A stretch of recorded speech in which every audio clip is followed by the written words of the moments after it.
Mic check, mic check. Mic check, mic check. Alright. Let's get it, y'all, man. Let's see what we got going on today. It's so easy to become a podcaster with Riverside. You just need a concept and a way to record it. You already.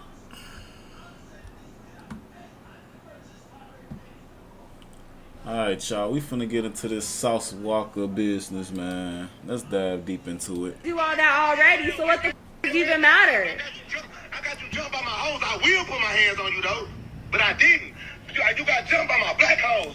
It's shit on video. Yeah, because you had me set up. Are you proud of that? Does that make you feel good? I will get you jumped again. I don't give a like I get Drake smoked. Damn, chat.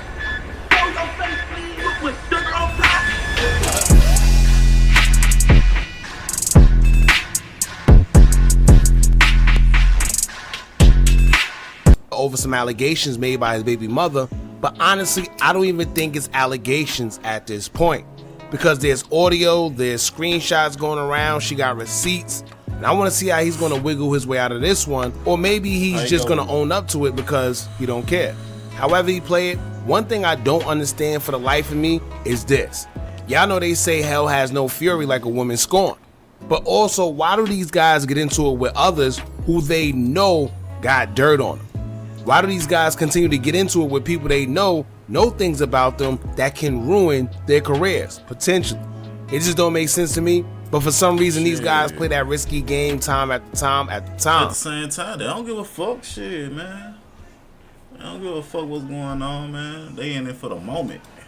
But this time we have Texas rapper Sauce Walka, and it seemed like he's stuck between a rock and a hard place right now, as his BM is exposing him for acting like... Hey, what do lie though?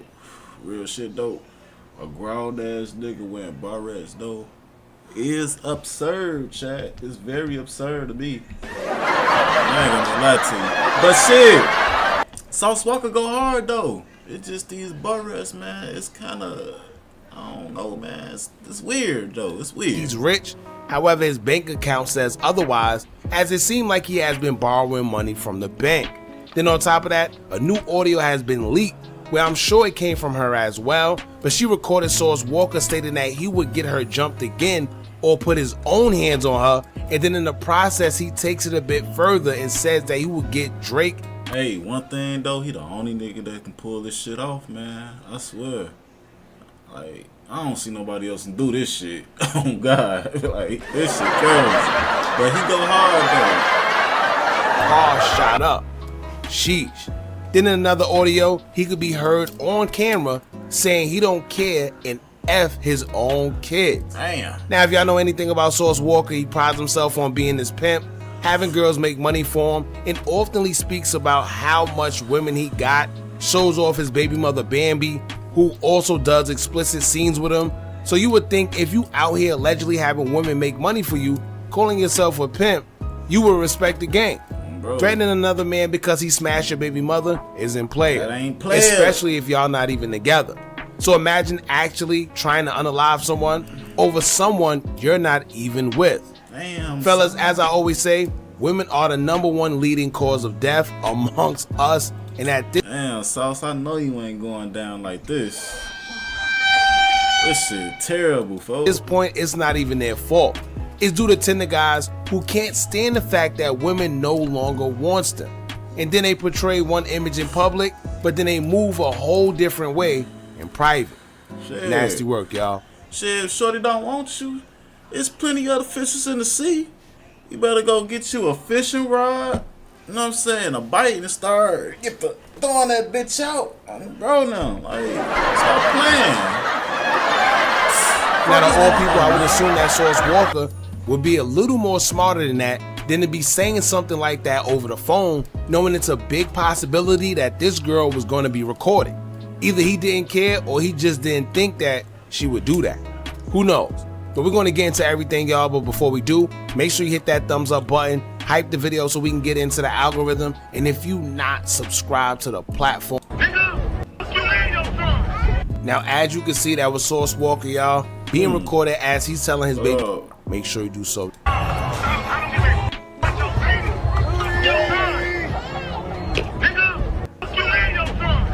Now, as you can see, that was Sauce Walka, y'all, being recorded as he's telling his baby mother. How you gonna say fuck your kid though? That's your kid too. Like, how you gonna say fuck a kid that you helped birth? Like, what the fuck? Come on, fellas. We gotta do better. Come on, man. F her in their son, aka his own son. Right. Which I know at times women could take you there. Yeah. They could bring out a different level of frustration within the man. Man, I ain't gonna lie. Like, I ain't got a kid yet, you know what I'm saying? But I ain't finna have this, you know what I'm saying? Like, I ain't finna have that shit fuck over my relationship with my kids, though.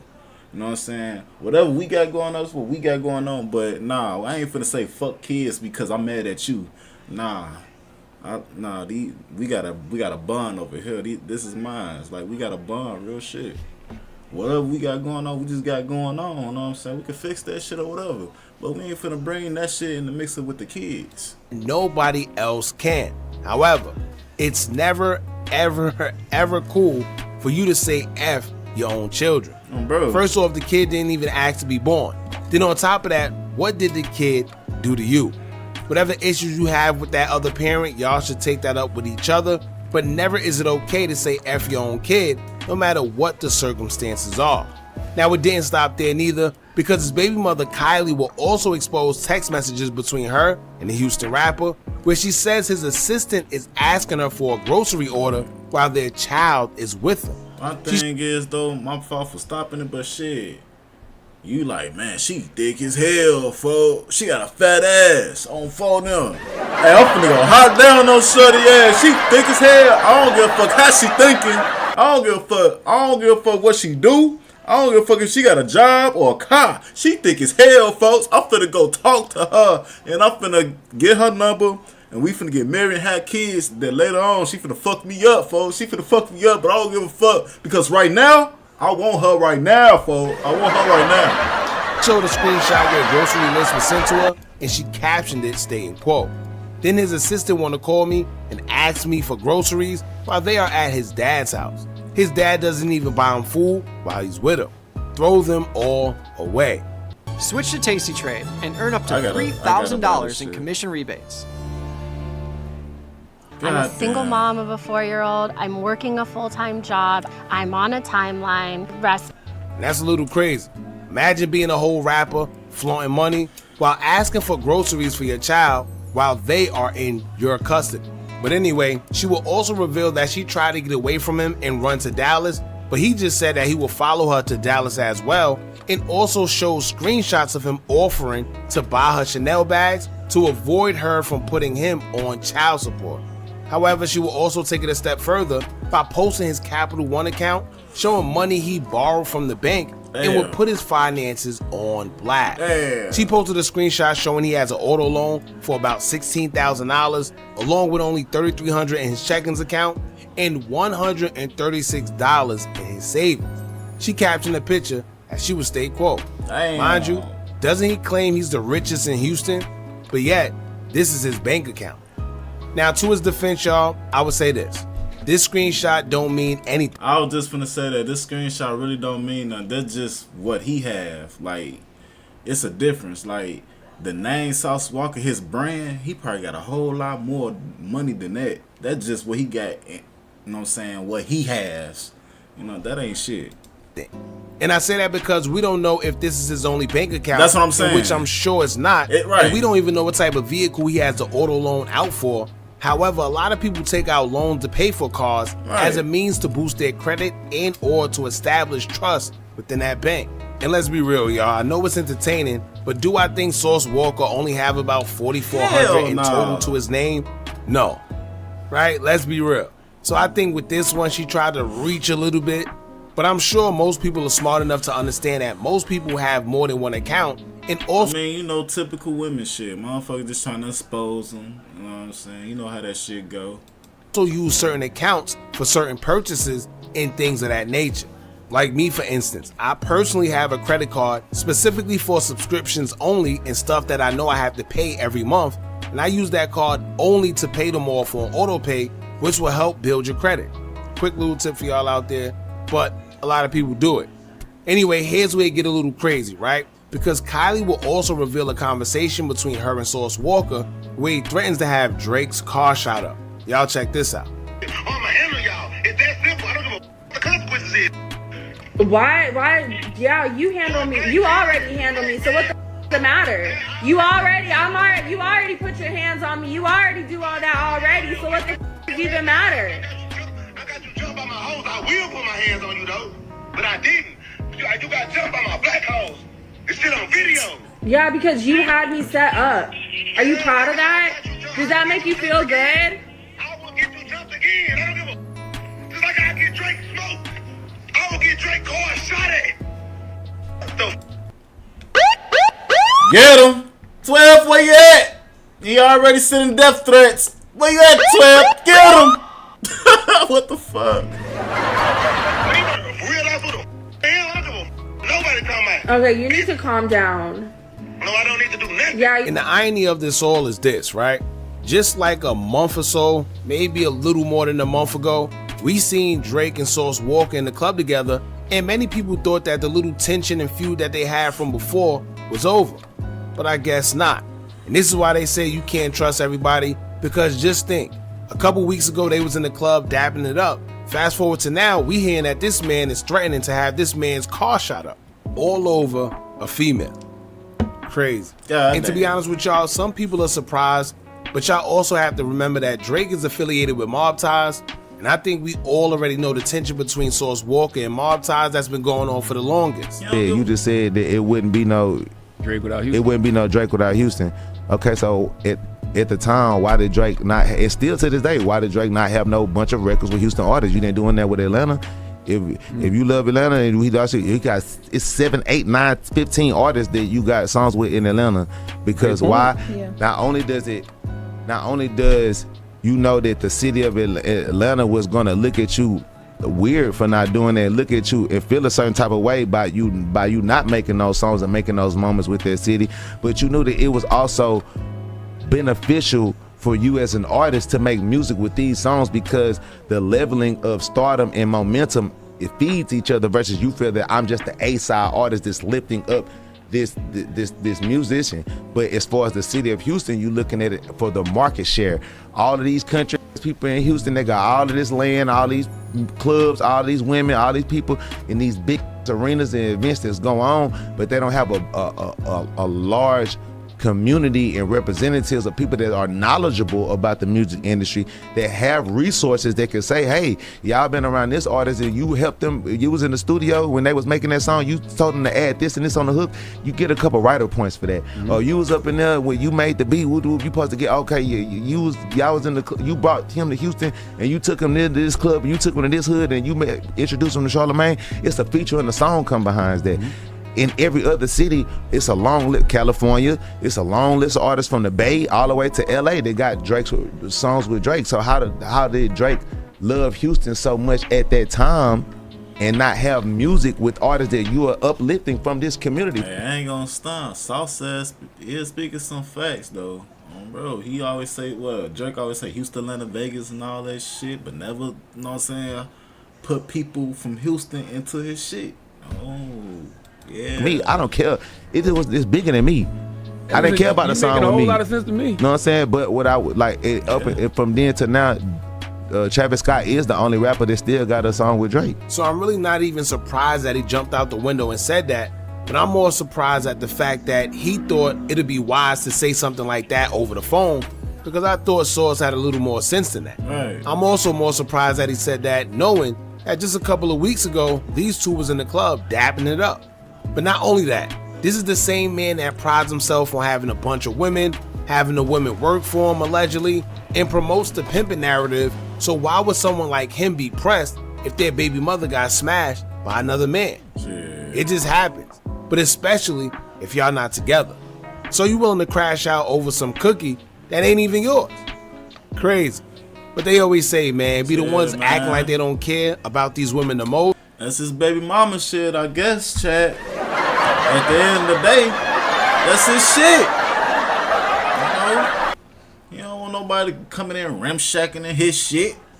I guess. Shit.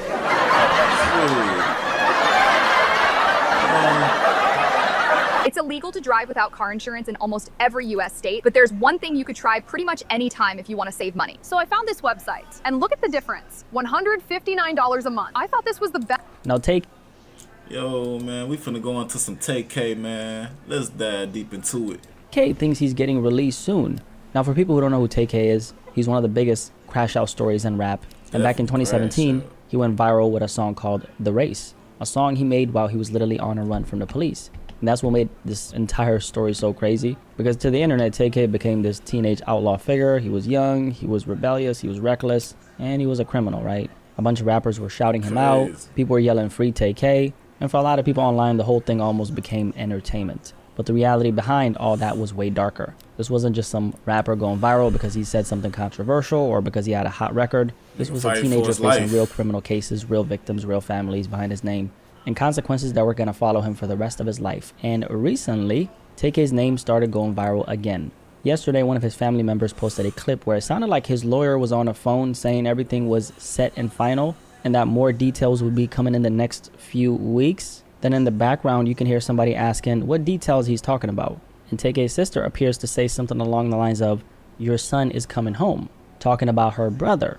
Now, personally, I don't want to spoil my opinion, but I don't really believe that. But let's actually check out the clip, okay? Easier. So everything's set and final, and in the next few weeks, I'll keep you posted with the details. Okay, I appreciate it. It's a pleasure. Congratulations again. I'll speak with you soon. Thank you. All right, have a good one. What are you talking about? Your son coming home. Girl. Yo, my son coming home. Yo, did you hear what she said in the background? Your son coming home. Girl. But she was like, "Your son is coming home," and then she was like, "Girl," knowing damn well she lying, Right, right? like, So come is on, Tay-K man. actually getting released? Yeah, Now, nah. listen, I appreciate that people can have hope through moments like this. Objectively speaking, Man, that nigga deep fried. I don't see that nigga coming home, Chad. Hell no. That nigga like dirt. Both of their ass ain't coming. hope is a beautiful feeling. You can have hope that things are going to work out despite the circumstances. Shit. You can have hope that your little Toyota Corolla is going to turn... I hope for $1 million. Shit. I hope that I get out my situation, goddammit. I hope a lot of shit. You know? We all hope. Into a Lamborghini Urus overnight in your driveway. You can have hope that the girl with all the red flags is just misunderstood and she's ready to be a housewife when really you know she's in her hot girl era because summer's here. She finna shake that ass, chat. She finna shake that ass. Why, it's hot outside, about 90-degree weather, goddammit. And bro, she finna...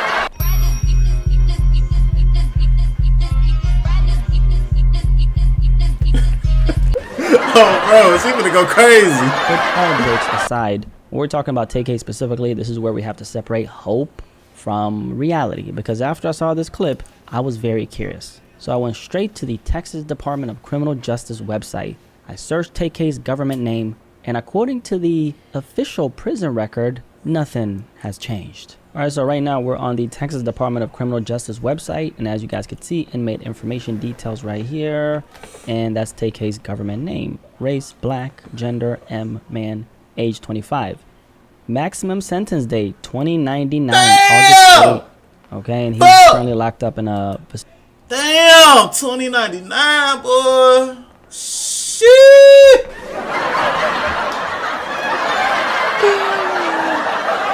Oh my God, I plead. Come on. Facility called Connolly. And it says right here, his projected release date is 2099, August 8.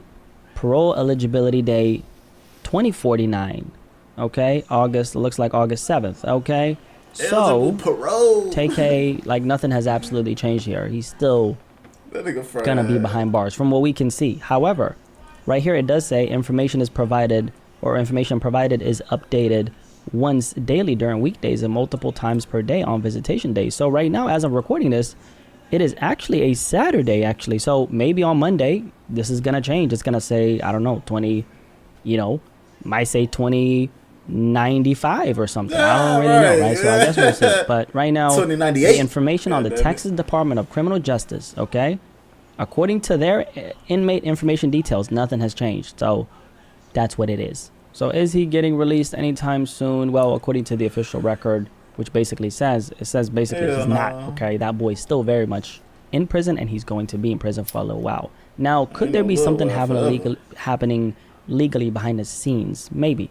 Could his family maybe be talking about some kind of appeal, a motion, a sentence issue, or some kind of legal update his lawyer is working on? His lawyer did sound pretty confident on that phone, okay? That's possible. Sometimes people who have been convicted still have legal options after the fact. But based on what is publicly listed right now, there's nothing on the official record that suggests Tay-K is about to walk out anytime soon. And to understand why this whole conversation sounds so ridiculous to a lot of people, you have to understand how Tay-K even got here. Now, I did actually make a video on this like 3 weeks ago, which is a pretty good video, so I'm not going to go into all the details that I did in that particular video. I will leave a link to that video in the description below. But let me kind of touch on it just for people who don't know who Tay-K is, or they don't want to go to that video and they just want some basic information quickly. So before Tay-K ever became nationally famous, his name had already been connected to serious violence. On New Year's Day of 2016, Tay-K's name appeared in police documents connected to the fatal shooting of 20-year-old Sarah Muchlechner in Denton, Texas.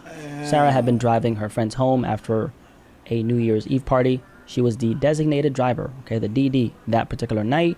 And then a black SUV pulled up next to her car at a red light. She was in the car with her friends, and then they had a verbal exchange. Apparently you can go from 0 to a complete site in just a single prompt with Wix Harmony. I don't know if it's going to be possible. And the driver in the car that Tay-K was in, his name was Eric Santana Sage, or actually Eric Santana Sage is his nickname, but his name is Eric Johnson. But he actually ended up opening fire on this car that Sarah and her friends were in. And then Sarah was unfortunately shot. She crashed her vehicle and then died. Now, to be clear, Tay-K was not the shooter. However, he was mentioned in official documents as someone connected to that vehicle that night. So he was inside the car. Now, Eric Johnson, the guy who killed this poor young woman, right? He was later found guilty of murder and sentenced to 44 years in prison. But that was the first time Tay-K's name ever showed up in a murder investigation, and it would not be the last. A few months later, in July 2016, Tay-K was involved in a home invasion robbery in Mansfield, Texas that left 21-year-old Ethan Walker dead. Ethan Walker was a young father with a daughter, a family, and a life that extended way beyond whatever happened in that house that night. And that's the part that sometimes get lost when people talk about people like Tay-K and his story. Like it's just some viral thing on the internet that's disconnected from reality. But there was an actual person and actual people on the other side of all this shit, okay? Now, according to reporting on the case, this was a planned armed robbery. Several female suspects had gone to the house earlier that night as part of this setup. Be careful, fellas. And when they returned later, one allegedly unlocked the front door so the armed male accomplices could enter. This was a setup, right? And then those men entered the house and they demanded phones, cash, and drugs. Shots were fired. Ethan Walker was hit and later died at the hospital. Another man inside the house was also shot, but he survived. Several people were eventually charged in this particular case, and Tay-K was one of them. And Tay-K was actually only 16 years old at the time. So even though Tay-K was not accused of being the trigger man in that case, prosecutors still argue that he was part of the robbery that led to the death of Ethan Walker. So while that case was pending, Tay-K was placed on house arrest, and this is where the story takes the turn that made him infamous. Instead of showing up to court and facing the situation, Tay-K cut off his ankle monitor and ran. And he didn't exactly run quietly either. He put up this tweet right here and said, F this house arrest shit, I think. And then he said F12. So fuck the police, right? They're going to have to catch me on here. Which is one of those moments when you kind of look back and realize that was not a tweet. That was a statement. That was a confession of bad decision making. So while Tay-K was on a run, he filmed a song called The Race, a song where he was basically rapping about running from the police, while actually running from the police in real life. Hey, that shit went hard too, by the way, bro. Wanted fugitive, and there was a manhunt for him. And when that song dropped, it exploded and it became really popular in hip-hop. In the music video, he was posted up with his own wanted poster, and the song eventually hit the Billboard Hot 100. A bunch of rappers showed him love, and people were saying free Tay-K, and that became a whole movement. And for a lot of people, the whole thing became this viral internet story about a teenage rapper outrunning the system. But behind the memes, behind the music videos, and behind the free Tay-K movement, there were families who had like their entire lives destroyed. And while Tay-K was on a run from the Ethan Walker case, prosecutors say he got involved in another deadly situation, this time in San Antonio on April 23rd, 2017. Mark Anthony Saldivar was found fatally shot at a Chick-fil-A across from North Star Mall. Mark was a young... This is the murder that I know about. That's what I thought. That's when he did the race right here. But he been doing the race. God damn it, you still committing crime. God damn, nigga. Hispanic photographer from San Antonio with talent, a camera, and a whole future ahead of him. But according to prosecutors, the whole situation allegedly stemmed from a dispute over his photography equipment. Witnesses described a chaotic scene near the spot where he got killed, and people were fighting inside a black car. That's what these witnesses were saying. And then one witness said she saw a passenger in the front seat holding a gun. Another witness said she saw a Hispanic male get pushed out of the vehicle before jumping onto the hood of the car and stomping on the windshield. Then, according to testimony, the passenger leaned out and shot him. Prosecutors argue that Tay-K robbed Mark Saldivar of his camera gear, shot him, and then he took off. And that is the case that eventually led to Tay-K's 80-year sentence. Now, Tay-K's defense didn't just sit there and accept the state's version of events. His lawyer pushed back hard. Their argument was basically, yes, Mark Saldivar was killed. Yes, there was an altercation, but according to the defense, almost everything else was built on assumptions, guesswork, and testimony from people. So shit, before all that, you know what I'm saying? But he was still doing a run though. But when he did that last murder, that you know what I'm saying, sends him to like 80 years. But let's say if he ain't did that murder charge right there, if they would have just caught him before he did that, he probably would have got at least like 40 or 30. Who had their own reasons to blame someone else. They argue that the state could not prove Tay-K was the shooter. They argue that the state could not prove a robbery actually happened. And they argue that a lot of the case relied on people who were either inside the car or connected to the situation, meaning they had a vested interest in making sure the blame did not land on them. In other words, the defense was saying, don't just take the prosecution's version of the story because it sounds clean. Look at who's telling the story. Look at what they may have gotten in exchange, look at what evidence was actually tested, and look at what the state can prove beyond a reasonable doubt. One of Tay-K's lawyers also focused on the physical evidence. There was a spent shell casing found in the vehicle. There was a gun connected to one of the co-defendants, and according to the defense, there was an issue with how long it took for certain evidence to be compared and tested. So their whole point was that this case was not as simple as Tay-K shot him and that's it. They wanted the jury to see holes in the investigation. They wanted the jury to question the witness or the witnesses. They wanted the jury to question whether this was really a robbery murder, the way the prosecution was describing it. But in the end, the judge and the jury did not agree with the defense, and they heard the evidence, rejected the defense argument, and found Tay-K guilty. And when it came time for sentencing, the jury gave him 80 years in prison. 80 years in prison, okay? I ain't gonna lie, I feel like they probably helped his ass. And then, you know what I'm saying, when they was like, yeah, your ass finna do life, you better tell. Man, Tay-K did Tay-K. They all just told on his ass. Everybody just told on him, bro. And the judge at the time addressed Tay-K directly, and what made that statement interesting is that the judge did acknowledge Tay-K's background. She talked about him being young when these offenses happened. She talked about his rough childhood. She talked about his parents not being good parents. She even mentioned Child Protective Services and basically questioned how society failed him before all this happened. I don't know where your mom is. Don't know where your father is. I know that you had a rough childhood. And I do know that these offenses occurred when you were very young. But then she brought it right back to reality, because no matter what Tay-K went through, Mark Saldivar, the young Hispanic man, was still dead. Right. Tell Monday what you know. We're creating an agent and naming him Tony. Now let's give him context. His family still lost him forever, and the judge basically told Tay-K that he still had a life. He still had a family who could visit him, and he still had a chance to better himself inside those prison walls. But Mark Saldivar did not have that chance anymore. And that's the part a lot of people just a lot of times skip over. Right. Because Tay-K's story is tragic no matter what way you look at it, because he just threw away his life for absolutely nothing. But it's not only tragic for Tay-K, it's tragic for Sarah Muchleshner, her family. It's tragic for Ethan Walker's family. It's tragic for Mark Saldivar's family. It's tragic for every person who got pulled into this chaos for absolutely no reason when they did not ask for it. And this is why the Tay-K's getting released soon conversation is like, feels so strange. Because yes, his family might have hope. Yes, they might believe something has happened legally. Yes, maybe his lawyer is working on something that we do not know about. We hope that we get $1 million, goddamn. We hope that we get a Lamborghini in front of our driveway type shit. We hope, goddamn. Yeah, and he did sound mighty confident, but from what we can actually see publicly, the official record says something completely different. Now, I mentioned an appeal earlier, and interestingly enough, in the robbery case that turned deadly, the one involving the young father, Ethan Walker, Tay-K's co-defendant, the actual trigger man, the guy who pulled the trigger during that robbery, his name is Letharian Merritt, and he actually tried to appeal this entire conviction.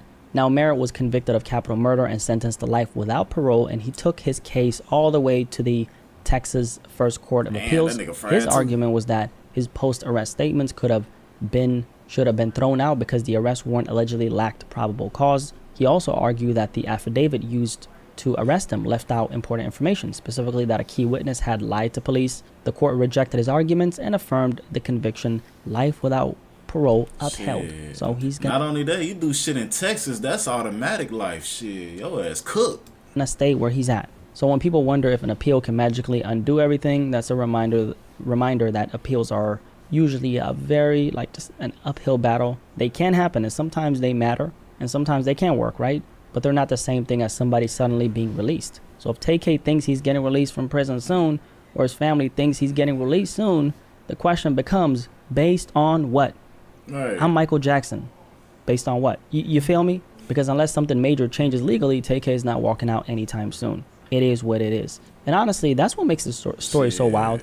At one point, this was a teenage... Unless Trump passed a deal or something, goddamn it. That's the only way I can see it. I don't see his ass getting out. He actually had some type of... I mean, Tay-K got a few good songs. I think so, right? So he had some type of talent. And he did have attention, but for the wrong reasons. And he did have a song that the whole internet the whole internet and hip-hop specifically was listening to. So he had a viral moment. Every young rapper dreams about that, right? But he got it in the worst way possible. He didn't go viral because he had the best rollout or he made a song that was like touching emotionally. He went viral because he was running from the law. And when you build your fame around real life destruction, eventually real life catches up.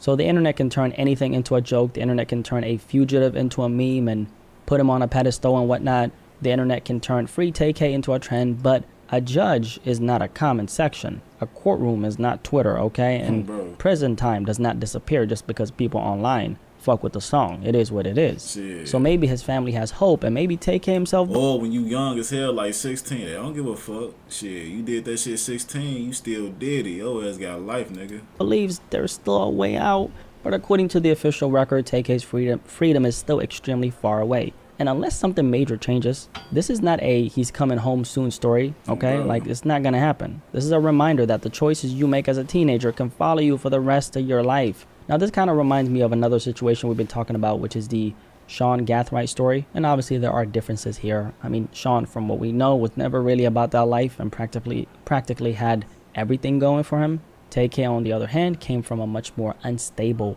background and was already around a lot of chaos at a young age. But even with those differences, I still think there's a bigger conversation here about young men crashing out in a way that honestly, just like this whole crash out shit needs to be studied, okay? Because at some point you have to ask, why? Why are so many young men throwing away their entire future for moments that don't even last? Like, seeking validation in this way can quite literally ruin your entire life. And I know a lot of people like to bring up Tay-K's background, and I get it. I'm not saying childhood trauma and what happens to you as a kid doesn't matter. It absolutely does. But if we're going to use the background as the reason for why he did this, for why someone ends up in this kind of situation, first of all, you probably been through a lot of shit. Were you out here catching bodies and doing a bunch of crazy shit? Not only that, when you that age, you ain't really... Most of the time when you 16 and shit, 15, you ain't thinking like future-wise, shit like that. You thinking of the now. It's like whatever your guys on, it's basically practically what you on in a sense and shit when you were that age. It's like I'm outside the gas, shit. We on whatever, you know what I'm saying? Whoever wanna be on some shit, that's what we on.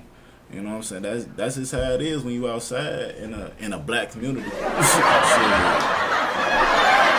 But then it's like you gotta have that mindset like, man, I don't even wanna follow that shit. You know what I'm saying? Nah, y'all go on here. I ain't finna do that shit. You gotta have a real strong mindset as a kid too.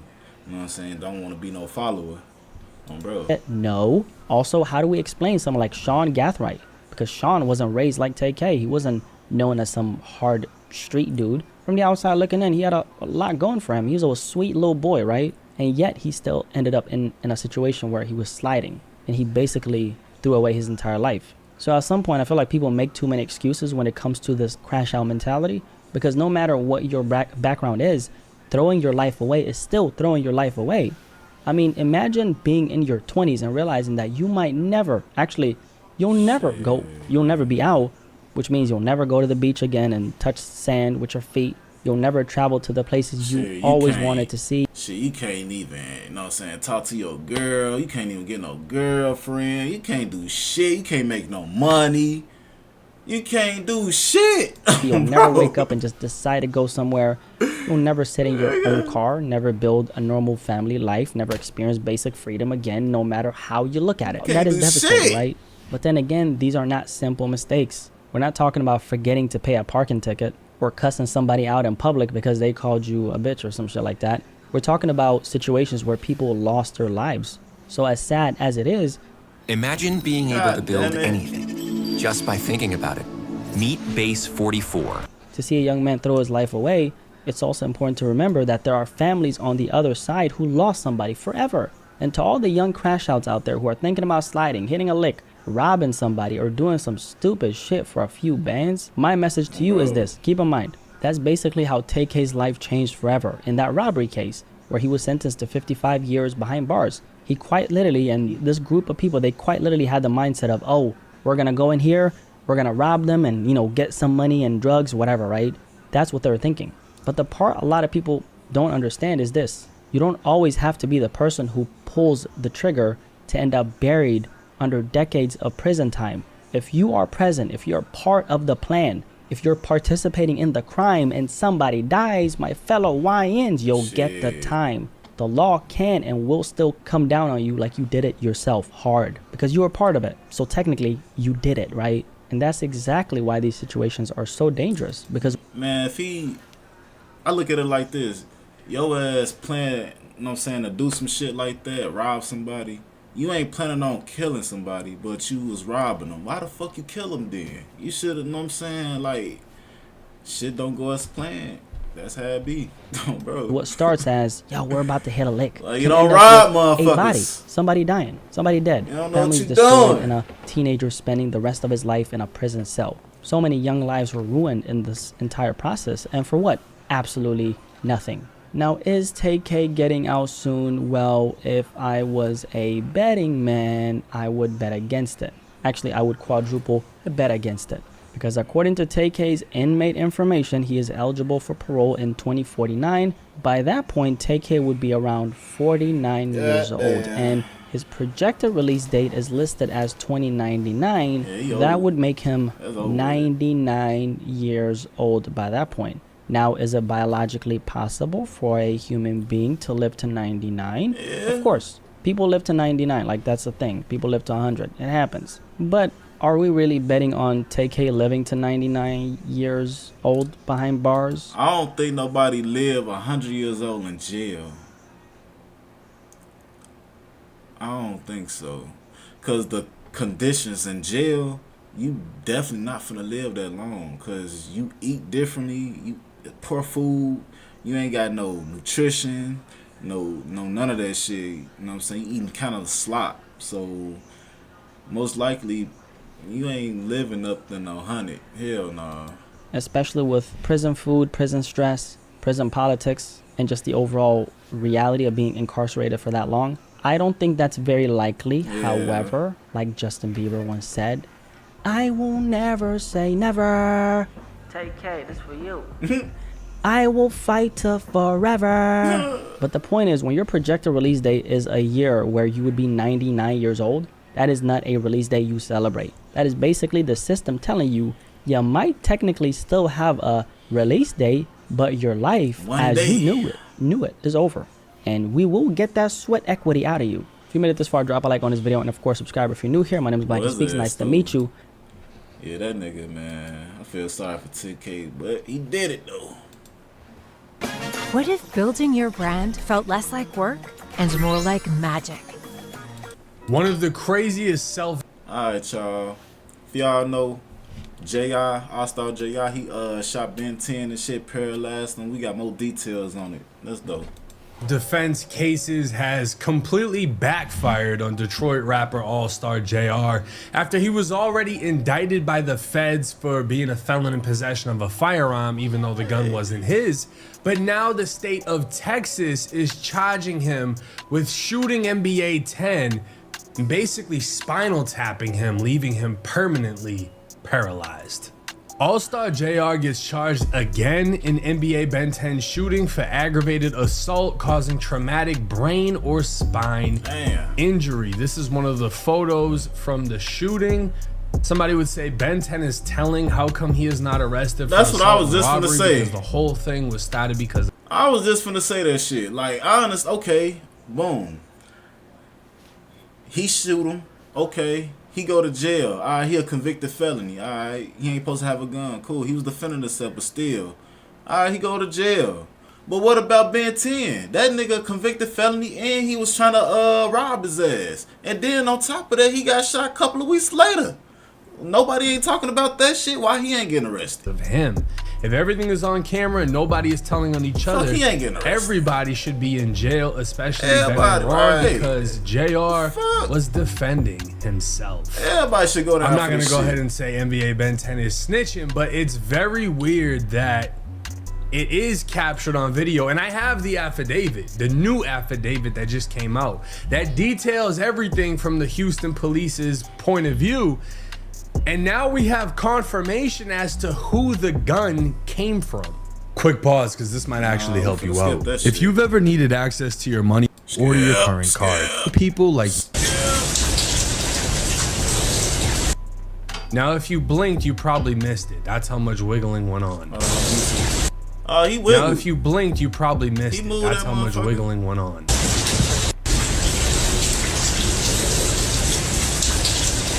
He moved. But He that's moved it. it. That's all he can do. And this might be a response to Mimo 600, who's been on his ass since he got shot. Cause the shit he been posting. Hey, they bogus as hell, bro. He got one using a Hellcat. Oh no. I'm just saying, the shit funny. I'm That's not gonna act stupid like as I hell. don't think it's fucking funny. It's funny. I wouldn't want to be dude, but you know, you reap what you sow in a sense. But for this case, don't forget, there was no confusion as to if All-Star JR did this, because not only did he admit it to the police, he admitted it all over his Instagram. I mean, this was the post right after saying, had to shoot to the D and get some new ice because my man's Ben 10 took some of my stuff to the hospital with him. Unplugged that. And yeah, we got Traplo Ross in the comments. We got Mimo in the comments. We got OP. We got Seti Nash. I mean, I'm saying though, like, he should have just waited. He should have went to the police, you know what I'm saying, and beat the case, and then came back like, yeah, nigga, fuck that nigga, I spit on his ass, yeah. Well, you know what I'm saying? Could have talked shit after the fact. Don't talk shit while you on the run still, folks. Damn. Crazy when it first hit the internet. And he was not shying away from any of the allegations. He was letting it be known he shot them. Because the gun didn't come from him. It wasn't his gun. They jumped him, tried to rob him. One of them dropped their gun. He got it, shot them. And everyone thought this was the illest case of self-defense. And he's gonna be able to brag about it, do interviews about it. Apparently he was gonna do a Vlad TV interview before the feds picked him up. Everything was lined. He probably thought this was gonna be the thing that puts him on the map, that boosts his career. I just got a free shooting. And it all fell apart. All you hoe ass niggas tagging me talking about, nigga, you see Ben back? You see Ben back? Well, if the bitch so back, tell him to do the Ben 10. I'll double it for him. Fuck he talking about? Do that bitch, Ben. Nigga, this your dance. Damn, Give me your groove, nigga, if you back. He said it's your dance. 5 weeks ago, and he's telling him to do a dance that he made God up. Nemo said, I'll damn. stay off social media if he can wiggle his toes right now. And mind you, if we want to be fair, it took Ben 10 5 weeks to wiggle his toes. Reason being, he got stood over not 1 time, not 2 times, but 3 times before getting pistol whipped in his face. 3 times. But this right here is making everything worse for him. He's been charged with aggravated assault with a traumatic brain or spine injury. Now, this is gonna go through the entire shooting that took place. It was reported during the course of the physical altercation, the defendant, who is JR, discharged a firearm multiple times in the direction of the group of males, striking and injuring Fields, who is Ben 10. In the report, it was also documented that a Glock 43X handgun, 1 Glock 43X magazine, a black firearm holster with blood on it, 10 fired 9mm shells, blah, blah, blah, blah, blah. During the course of the investigation, they reviewed camera footage from inside of the club/restaurant where they could see JR with the female. They got up to leave and began to leave via the elevators. Once reaching there, a large group, including Ben 10, exited the elevators, and an initial verbal altercation ensues between JR and the group. During the physical altercation, JR is seen fist fighting with Ben 10 and several others. As the fight is going on, officers observed a male involved in the fight lose his holstered firearm from his waistband, where it then lands on the ground under a table. They then observe All-Star JR fall to the ground and take possession of the firearm, where he begins to shoot into the crowd, striking Ben 10 with the initial shots. That right there, ladies and gentlemen, proves what the federal paperwork did not. We now have confirmation that gun was not JR. Oh, bro, I can imagine how he did that shit on some John Wick shit. Like, you know what I'm saying? He falling on the floor, the gun sliding, he picked that shit up, get the boom, boom, boom, boom, boom, bro, get the blamming at the air. It came from the group that attacked him, fell, and when he fell from getting jumped, he grabbed the gun and opened fire. Boom, boom, boom, boom. Unless you're in like liberal California or fucked up New York City, under almost any southern law would this be a stand your ground, case closed, self-defense scenario. But it's what happened after. Yeah. On video, detectives were able to see Ben 10 immediately incapacitated and falling to the ground on his side before slowly rolling on his back, where he does not move again. JR is then observed to get up from the ground and continue to fire the gun in the direction of the crowd as they run away. After approximately 13 seconds, JR is then observed returning to Ben 10, who is still motionless on the floor, where JR discharges 3 more rounds at Ben 10 in close range, striking him. Damn. After the 3rd round, they observed the slide of the firearm to be locked back, indicating that JR ran out of bullets. JR is then seen walking away before walking back, and at that time he points the gun directly at Ben 10's head and appears to pull the trigger. However, the gun didn't fire. Well, he tried to eliminate his ass. God damn. Boy, he tried to dome check his ass real quick. Tried to get him up out of here. So when you're looking at a gun, you often see this in gun range videos. When someone's shooting and their only view is the back of the gun, they don't really notice that's right. You just so busy in the moment. You just squeezing that motherfucker. On what's down range. So he didn't know the gun was out of bullets. And this adrenaline dump he was having, he thought it still had one in there. He looked at it and he tried to dome check Ben 10 and finish him. Because the gun was out of ammo, they observed JR stand over Ben 10 and pistol whip him in the face before finally spitting on him and fleeing the scene. That's some disrespectful shit. I ain't gonna lie, shit. Through the investigation, police learned from Ben 10's medical treatment team that he sustained a spine injury as a result of the shooting that has left him without sensation from the waist down. They also learned that based on the extent of the injuries, the prognosis for Ben 10 is that he will have irreversible paralysis of his lower extremities, which means he's paralyzed. Nothing from the waist down works. Man, it's over. His legs, possibly his manhood, everything's done. He might even be on a shit bag. Damn. It might be all the way bad for Ben 10 right now. And this isn't something to laugh at him and ridicule him, but you have to remind him and everybody else. He should have been doing dumb shit. He trying to rob somebody. Shit. You ain't know he was robbing John Wick. That's what was going on, Chad. He was robbing John Wick. He decided to fight JR. Bro. They decided to try to rob JR. JR tried to rob John Wick. This situation, he just handled it how a street motherfucker from Detroit is gonna handle it. Oh, you wanna try me? I'm gonna put you in the ground. Shit. Unfortunately or fortunately. And then not only that, he came back 3 times to try to finish his ass. Hell yeah. Fortunately for Ben 10, I applaud you. Look at Stop it. trying to rob him, The gun ran motherfucker. out of bullets because it was only a 43X with a 10-round mag. Had it had 15, that probably would have cost Ben 10 his life.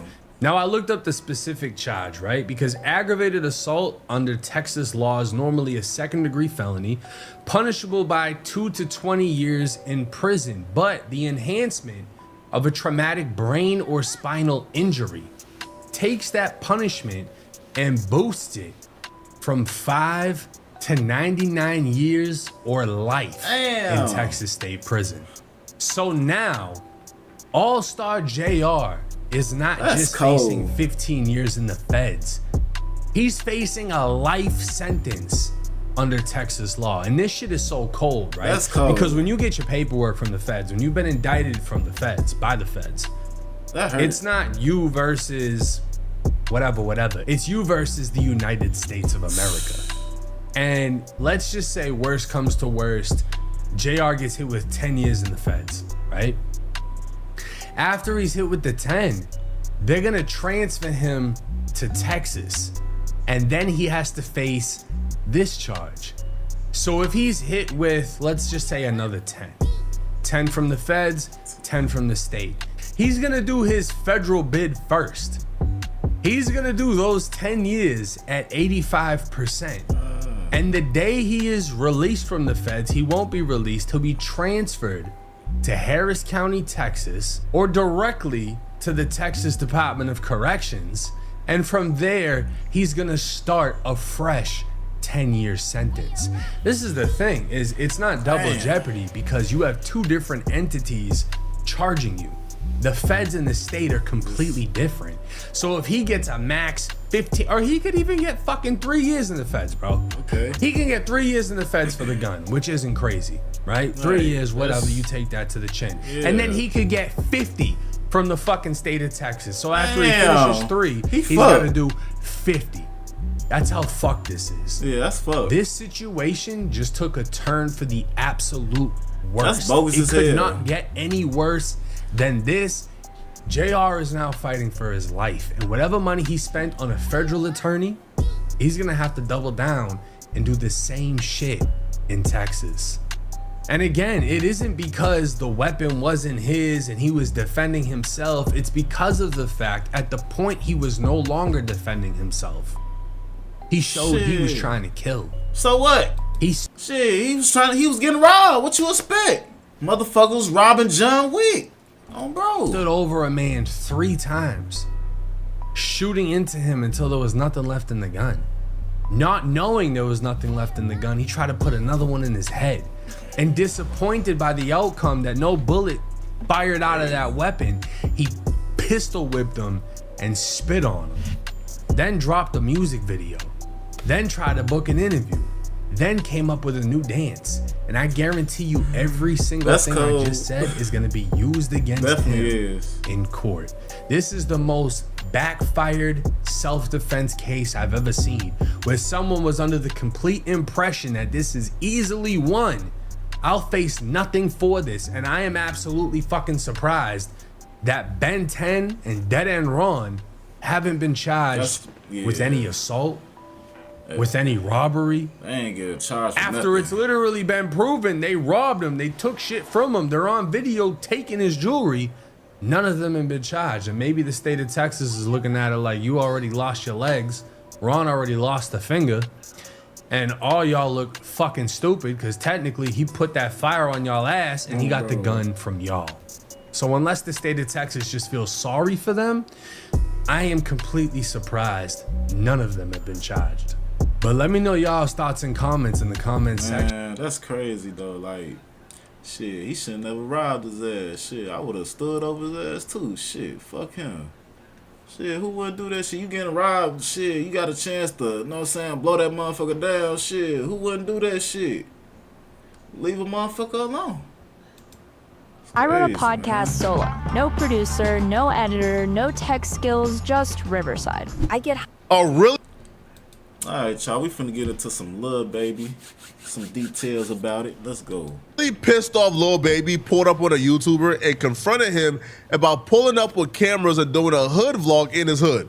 Now, he believes that this YouTuber pulling up and bringing cameras and doing his hood vlog with his little homies is gonna have some very serious ramifications. Just years and years of waiting. Wham. We long overdue, man. All right, look, bro. You motivate. First of all, I don't like you coming to my neighborhood recording them young nigga. That police. You think so? Yeah, nigga, you can't be. Don't let me catch your ass over there again. You know I be everywhere though. You know that's what I do though. I be everywhere like that though. Nah, that's the police. Man, you coming showing them where we at and all that. You don't know that? I get you get money, but that's the police. All them young on them YouTube. All them young niggas got cases from Mobile. I tell them, hey, look, the camera on. Don't say no damn. Don't matter. They don't know. They dumb. This might be very unpopular, but I don't care. I'm gonna still say it. I'm on the side of the YouTuber in this situation. I think Lil Baby's arguments are stupid. I think the cameras comment and showing where, you know, like they hang out at is no surprise to the police. The police job is to patrol the neighborhood, is to survey the neighborhood, is to watch the neighborhood. If you think this hood vlog is telling the police any secret about where, I'm pretty sure they know what, you know what I'm saying, where 4PF and all that shit hang out at. They know where all y'all motherfuckers at. Oh, bro. where y'all be at, where you guys be outside at, you're out of your mind. I can almost guarantee you the police officer. Not only that, y'all standing outside every day over there. So I'm pretty sure they know. They drive past and shit. They driving past, see y'all ass every fucking day out there. Who's been patrolling that neighborhood for 20, 30 years. Man. He knows every hideout. He knows every hangout spot. He knows everywhere y'all be at. That's not a surprise. So I don't think he's telling the police anything they didn't know. Now, in terms of the actual vlog, I'll be real. He didn't really ask any crazy questions, to be honest. Now, you know, the dudes being interviewed, you know, they did slip up and say a couple of things, such as admitting and confessing to being in the streets. I think that's stupid, especially if that neighborhood and 4PF and Lil Baby, if they are all listed on gang files and they're listed in potential RICO files at the DA office, you don't want to admit you're in the street. Okay, look, what's the pros and cons of being like in the streets or whatever? That was what I say. I ain't gonna lie, I'm gonna keep 100. I ain't no pros. I was definitely say that. I don't think no shit. I'm on my man shit about being out there, but really be trying to get about this shit, like. You know how so if y'all only thing you can say good about it, the fast money. Fast money, but fast money ain't good money. Make 12 get on you when you got down. All money ain't good money. Yeah, because I got a lot of young watching this, so like, and they be, you know, so you would tell them, you would advise them not to be. But I advise your ass to go to college, bro. If you could go to college and stay in school, bro, stay in there. Ain't nothing like school. Why y'all didn't choose that route? Oh, them folks kick me out there. They kicked me out on God. He the only one got away. You know what I'm saying? You know how, you know, I had a one day. And the whole time they ass look like they just chose to be with they ass and shit. Oh, bro, they just following. That's what it look like. I ain't gonna lie. He smoked a cigarette one day. He said, "Hey, but don't smoke this bad for you." I'm like, why don't you do the same telling me? He just heard him though. Wait a minute, he just heard the nigga say it. He like, I graduated. Why the fuck you out there then, man? Find something else to do. Go to college. So if y'all can read, you said it chose y'all. What you mean? College, man. Born in. Call your ass. So okay, if you had a chance, if I had a chance, I go to college. Nobody in Atlanta should be admitting to being in the streets or having the streets choose them in this era where Fannie Willis is the DA. Nobody. Fannie Willis is picking people up for less. So in that regard, I understand Lil Baby's, I guess, like suspicion, but Like, is that really enough though? It really like, ain't. if they weren't already on Fannie Willis' radar, I don't think like that will put them on Fannie Willis' radar. I don't think so, bro. Like at all. Right? That's just from my perspective, though. Now he did ask other things that was kind of like, bro, you doing a little too much right now. Things like, oh, how do y'all like get away from the police? You know, how do y'all dodge the police? Hey, yo, we heard the police out here framing y'all. Hey. How you stay out of jail around here? Like, you feel me? You stay out the way. It don't even matter if you out the way, but them folks come get your ass. You stay your ass in the house. Yeah, y'all know we right by the block, though. We got to get the open city sign, though, right there. It would be hard, like it seems like the police be trying to frame me out for like. It still be hot over here? Like, I ain't gonna lie, not like how you. But it's our credit department don't even look the same. You gotta go through there, but I ain't going. They're cleaning up. They got a gate around it. Told me I gotta go through there, but he ain't going in with me. Same thing as before. Would I advise coming on camera and antagonizing Fannie Willis and claiming her DA office is framing me off of things? I won't antagonize that woman, bro. That woman is a pit bull. She is coming for blood, right? And once like her jaw's locking you, bro, she's not letting go. Like once she gets a target, she's not letting go. Yo, that lady arrested Young Thug and them for a RICO, and she said, I don't care what Young Thug is willing to accept. I don't care if he's willing to accept 30 years on his plea deal. We want him to do life. We not offering him no plea deal. I said, nah, she cold. She is cold. So I understand in that regard, but I don't feel like he did anything wrong, to be honest, bro. Right? And in the case of Lil Baby, you don't pull up on him and check him. I feel like you pull up on your little homies who keep on inviting him over. You check them for, yo, this is how you answer certain questions. Hey, bro, don't even mention the police. Don't even talk about the streets. Right? When they ask you, hey, bro, yo, like, how was it picking the streets over school? Man, I ain't never picked the streets. I'm in the school. Teach them how to answer questions. Don't pull up on a blogger, right? Because what, like, are they never going to get interviewed again? Like, are they never going to have a hood vlog again? Like, are they never going to have somebody come to their block to talk to them? Like, if CNN wanted to come and talk to your little homies, are they turning down CNN and that visibility? Right? So, like, you teach them how to answer questions. Don't pull up on an interviewer. They already dumb, though. Okay. Don't keep don't keep my little you in my neighborhood. Okay, but what about the other cities I go to? The other city, I'm talking about my hood. You where I be at? You putting the police where I be at? I wasn't thinking of it like that, though. You know. I'm telling you, so now you know. Like, hey, you putting 12 where I be at, my little nigga. That's why y'all looked at that. I do. I don't know what they look at. I told them why they keep doing that. You putting 12 in our business. But I ain't asking no crazy. You showing them where we at, where they be at, all that. My question though, that's my bad though. That's my bad. Every young nigga who neighborhood he come to, they all go to jail. But none of my niggas, none of the people. They going. No, don't wish that on them though. Wish you telling them. Police no matter what they have. You telling them. But you know, if y'all no, you come to the neighborhood. Shit, you tell them too. I done went to so many neighborhoods like that. No, I'm not. I'm gonna toss it back to the street dudes.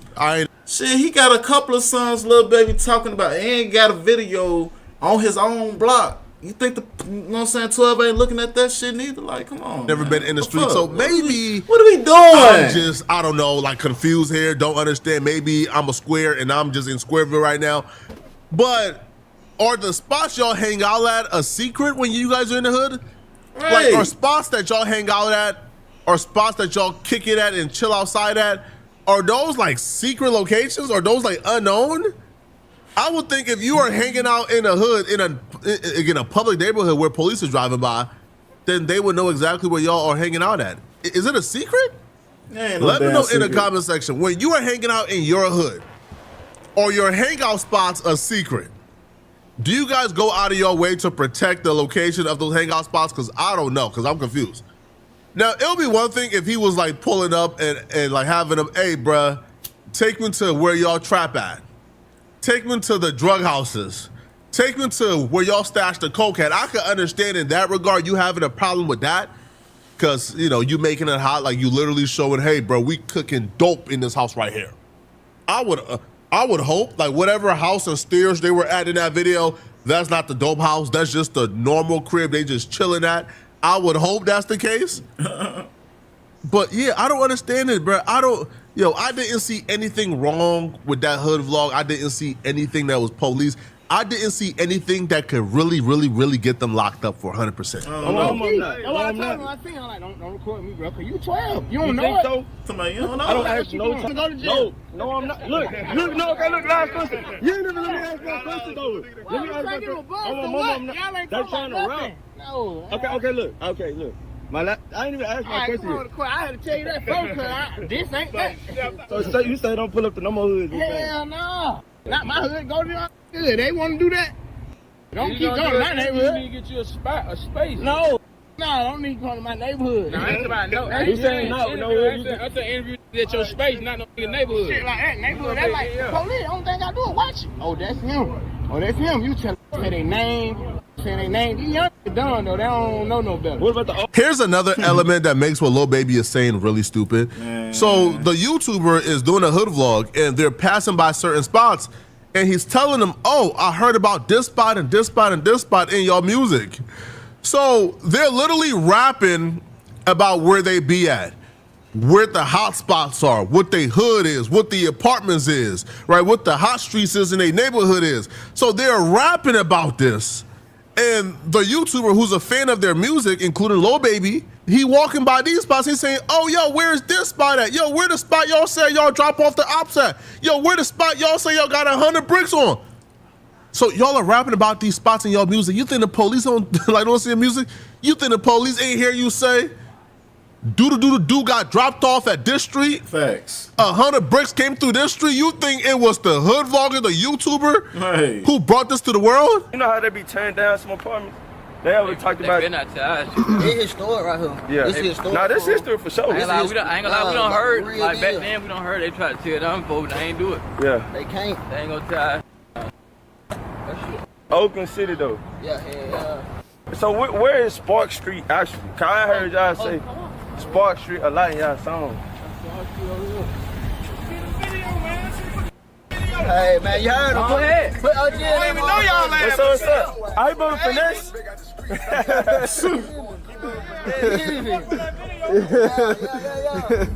You talking about good look on that video. I done seen these. Y'all done shot a lot of music videos. Ain't it? Yeah. You shot a couple of them over. You shot one with 30 here, ain't it? Yeah. 30 pulled up. On Spark. Yeah. 30 straight pulling up. Yeah. 30. Yeah. People that came through this hoe. This like you said, this is story for sure. 30 ain't like no rapper, man. Nah, Shawty gonna come in the spot with all this shit. Goddamn. In the spot with her all the time. That's hard. A lot of real hood, baby, for real. I ain't gonna lie. Nigga like Lockboy, JB, them my brother. I love that. Memphis, yeah. I love that. God, shout out. I used to be out here before too. For real? Yeah. I ain't gonna lie. A lot of rappers done that. You done the name every rapper they had on shit through the. Anybody that name out the top of your head who talking about the Spark Street sound right here? Yeah. Pull up at your own risk. Pull up at your The own perfect risk. domain tells your brand story. Grab it now on Wix and go from.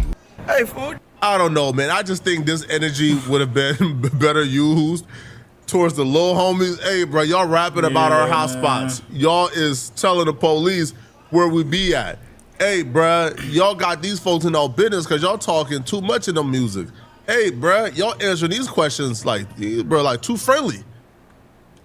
Where is the energy for the little homies? Now, I'm not even saying he didn't confront the little homies. I'm just saying if he confronted the little homies about it, then there will be no need to come and tell the YouTuber he can't come back because the little homies would have told him you can't come back. Oh, the 30, they be like, come on. That's stupid. Okay. Look, what's some advice? Like, catch your lamb. I ain't coming no more. Look, though, I'm trying to get my boys right. Look. Yep. He agreed he's not gonna come back and record anymore, but I'll be real, I feel like that's a shame. The first video he did with the little homies did like 300,000 views. The other video did like 60,000. So these are obviously like up and coming rappers in Lil Baby Hood who has built a rapport with a YouTuber who's also on the grind. The kid got about 100,000 subscribers. He's grinding too, and clearly that formula worked. If I'm Lil Baby or if I'm the upcoming rappers, I'm finding a way that we could do something together that could be productive, that would also keep the police off our tail, right? Probably go out and vlog something that's not in the hood. Work together, do something, right? Or do it in the hood, but do something that's productive and positive. I don't feel like saying, hey, you are banned from coming back to. I don't feel like that's the right way to do it. But y'all let me know in the comment section, what do you guys think about this? If you're shit, still unless Lil Baby giving them money, shit. Some shit, you better take care of their ass if he can't come back. Want to support me?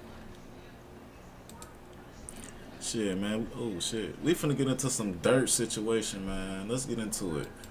Go to Nene Marie 37 on IG and purchase a signed copy of my book. That's how you can support me. Make sure you smash that like. And follow me on TikTok at Trenches News 383. Your surroundings and know what happened in Atlanta and paying off the witness, man. And it came back to bite him, man.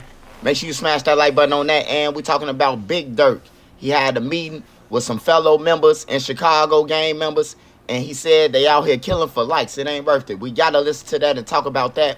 And we talking about the teen takeover, man. Make sure you smash that like button so this video get around. If you got Twitter, TikTok, Reddit, Twitch, Facebook, Market, AJ, he hooked it up. Smash that hype button and that like button. I will be going live for a few hours tonight. Smash that like button. It's crazy. See, whole time, they thinking they beat the case. The prosecution, they said they couldn't prosecute it. That was because the feds. The witness who Bezu was on the live with, they had paid him off and paid for his lawyer. Therefore, he played crazy. But the feds had grabbed him, and he told them the truth. He told them what happened, who shot him, who was responsible for it. And, you know, it's just crazy, man, that Durk is involved with this shit, man, like with these type of people, bro. And he was rich. Like, he was rich at that time. Yeah, man. You don't need them. You can hire security. I don't see how he did that shit. They paid off the guy who they shot, who Bezu. It was all because of Bezu, man. Bezu had brought this track hawk from this guy, and it was a striker. So when the police pulled him over, they took it, and he wanted his money back. So when they seen dude, AB Hella Bands, King Von, Bezu, they was all out. They was all together. And Lil Durk was driving, and you know, they spotted him, and then they got down on him. But if you wondering, like, how can they use the 2019 situation? Man, it sound like he eating or something. Like this shit he sound like he crunching or something in my ear or something like that. Hey, y'all hear that shit? He just...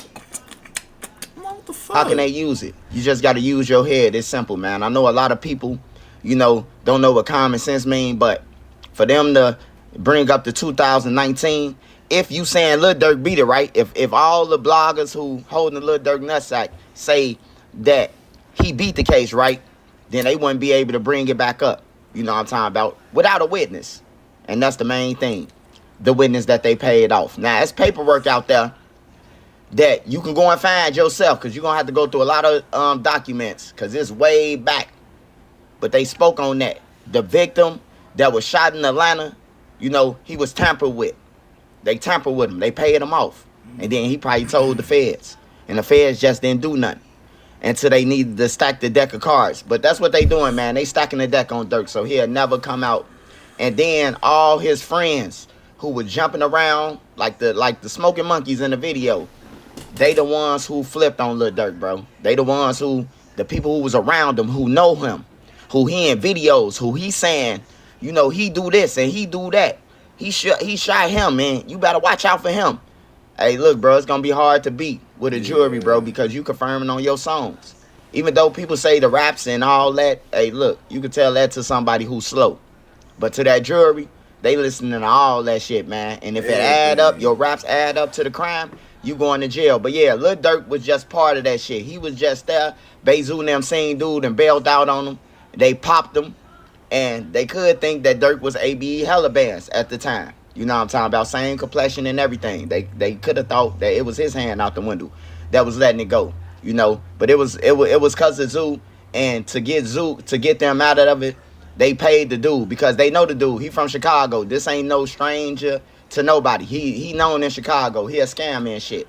And if you go and look at his paperwork, he had a scamming case. The feds sliced that. They sliced that and gave him a smack on the wrist. You hear me? Because they knew they was coming for Lil Durk anyway. Remember in Duck trial, the lawyers for Kenny Mac them, yeah, the O Block. They asked was the feds investigating Lil Durk. Was they looking at OTF investigating them, and they brought up his name and D-Thing. Then Marley and AJ. People think that, oh man, they could plead out, and that don't mean nothing. Hey, look, they didn't plead out to murder. Go read the paperwork. I'm just telling it for the slow bus people. They didn't plead out to murder. They plead out to murder for hire. So that means somebody paid them. And that means they had to tell the feds to get ordered to sign a plea that somebody paid them, and who paid them and how they got it. See, whether Durk gave it to them in hand to hand or one of his members, that's where the conspiracy kick in. He ended up at millions of dollars worth of game and an AHA video. So that means Durk probably most likely was aware to a jury that he was there. But yeah, I thought I'd just bring y'all this news. This is real. You will see it when it come out. Everybody always doubt me. They doubted me about the text messages. They doubted me about Vonnie. They doubted me about a whole bunch of shit. And then it come out. They never say sorry though. But that's okay. That's okay. But that's what I got on Lil Durk, man. That's what he facing from the 2019. They paid $75K to the witness and paid for his lawyer. And it came back to bite them, man. Him and Zoo them. That was because of Zoo beef. But that's what I got on Lil Durk. Y'all get in the comments and let me know what y'all think about that. Hey, next story we talking about is Big Durk, man. Big Durk, he lost his son. He seen how his son just went out on a crash mission. And now he's speaking up. You know, I wish he would have told his son them, because his son was big enough to get these guys together. When you got money, I don't care what nobody like, damn, Big Durk, like, his pops sort of said, like, bro, what you doing, man? Hey, chill, take it easy, man. You doing too much right now, man. You got all this money. Why the fuck you fuck with these niggas? Like, you know what I'm saying? Stop fuck with these niggas. You know, like, his father ain't do shit. You know what I'm saying? He probably like, okay, shit, can I get some money? I just got out of jail. Let me hold a little something, cuz. Like, you know, I'm so fast. Now, when you got paper and avenues to get people rich, people will listen to you. I don't care what no op say or nobody get in the comments and say. When you got money and shit, it's different in the trenches, you know. But Big Durk has spoke. He said they killing for likes, man. I got to let y'all listen to this. You want to go and see the whole video, man? Go over there to Capo Risky, man. Hey, if it's for the positive, bro, I'm with it. I've been saying stop the killing since YouTube, since I came on here. Save the kids, the women, the children, elderly, and the civilians. While everybody was still gang banging, I was pushing this. You know what I'm talking about? And it didn't stop. This could matter Illinois to you. staff allegedly engaged in inappropriate behavior towards inmates. Now more than 600 lawsuits are already filed, just like the Catholic. You got to stop killing. There's no money in this for people taking lives at an alarming rate. Like I said, 22% taking lives at an alarming rate, and then there's no benefit in the lives that they took, other than they can say I got likes on what's that, Instagram and social media and all this stuff. So this is what it is, man. We have to do better, man. And we have to bring our community together better. And we got to start building our communities and pushing everybody else out of the community. You can't go in the Chinese community, can you? And set nothing up. Do you see any soul food restaurants? Hey, I'm going to say this, man. This Trenches News speaking. Hey, I'm with it. Get those guys, man. We got to save the kids, man. Those guys are grown, bro. They should have jobs, taking care of their family, and avenues to have, man, so you can support your kid, bro. Instead, the kids is running around with their parents. Some of them, a lot of people ain't got their parents. Their parents got killed or in jail, you know.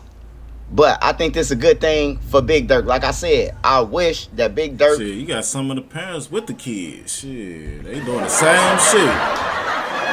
For real. Would have had all the people that was around his son, cause shit, they was the ones who spanking the city. You know what I'm talking about? You know, everybody up every once in a while. You know, they got spanked too, but shit, they did a lot of, you know what I'm talking about, killing, according to the FBI, you know. So I'm glad that Big Durk out here trying to right the wrong, man, because we can't keep on going under the same shit that everybody talk about. Hey, look, I can tell you this. If we keep on going by these street rules, nobody will be left. Everybody gonna be heartbroken, man. Somebody gotta change something, man. Shit. Like, for real. People killing for likes. You heard Big Durk said. He know He know better than anybody. You know what I'm talking about? He seen the. Not only that, you know what I'm saying, bring it down the black community. You know what I'm saying? It's gonna keep going down, damn, realizing like, damn, we still stuck from right here. You know what I'm saying? Like, the plan is to build, you know what I'm saying, family generational wealth. That's what it's about. You know what I'm saying? Motherfuckers ain't trying to do that shit. People around their son doing it. Getting on interviews and shit, telling shit for likes. So, hey, shout out to Big Durk, man. I hope it all work out, man. I just want to say, you got to grab the people who shooting people. You got to grab the people who people fear. You got to grab the leaders and take them away from the neighborhood. Take them away. Don't take them nowhere where nobody can ambush them. Take them all the way out there to Palatine, Prospect Heights somewhere. And have them chill with each other. Play pool, you know, have a couple drinks. Man, people be real, bro. They just got to get away from the people who gonna judge them. They probably listening. They like, oh, he probably going to Palatine. Yeah, let's go over there, slide over there, shit, smoke their ass. Oh, you should have said that. Bro, and see what the outcome could be. The kids gotta live, man. Like, for real, I'm glad when I was born, bro, the gang members had enough love to say, don't mess with the kids, bro. You gonna get beat up, violated, whatever you say. You know, you can't mess with the kid. And they told us to go to school. You couldn't ditch it, none. Man, I'm talking about the gang members was like, you getting beat up. You know, wasn't no serving drugs for kids, wasn't no shooting no guns and none of that. So I love the generation that I came. That's one thing I can brag on the gang members. They told us to go to school. You know what I'm talking about. But yeah, shout out to Big Durk, man. Hey, it is what it is on that one, man. But I hope, you know, that it work out, man, because you got some people who gonna go against it, and you're gonna have some people that's with it, that want to change. Hey, shout out to that the GM Mac guy, you know, free the guys, man. Make sure y'all go and you know, support him, bro. Anybody who trying to get out of the streets, bro, we gotta support. Y'all gotta get up behind them, like people get up behind this whack music and these TikTok people, you know, that's clickbaiting. You know, if these people, the people that's out there committing crimes or they looked up to, support them so they can help them stop the shit. We all got a pitch here, man, you know. But that's what I got on Big Durk, man. Last but not least, we talking about these teen takeovers, man. Hey, I'm just gonna say this, because evidently, man, if 1,000 kids out there, somebody don't care. People had a problem with Trump sending the military. And this what y'all gonna have to go through all summer, everywhere. It's like the teen takeovers happening everywhere now, all the states, not just Chicago. They taking over everywhere. I seen them take over Naperville. I ain't never seen Naperville get took over. But yeah, if you want to live and you want your kids to live and you love your kids and they smart kids and they gonna thrive in life and be some, hey, look, take your kids out. And if they got friends who you know you don't want them friends to die by staying in the neighborhoods because they mama's lazy and they daddies, they chasing the clout in the Instagram, hey, take them out the hood too. You can save a life too. It's called Adopt a Shouty. You know what I'm talking about? You see somebody out there and you know they got potential, or you know he a leader, but he a leader in the wrong way. He a leader as far as the gang members. But if I help him put some legit money in his pocket, he could take his powers and turn them around to something positive. You know? Hey, I just want the kids to live this summer, man. I'm tired of seeing all the kids getting wiped out for nothing. But shit, you gotta change his mindset too. You can't just give him a, you know what I'm saying, a stack of money and think he gonna just change the world. You know what I'm saying? Change some shit.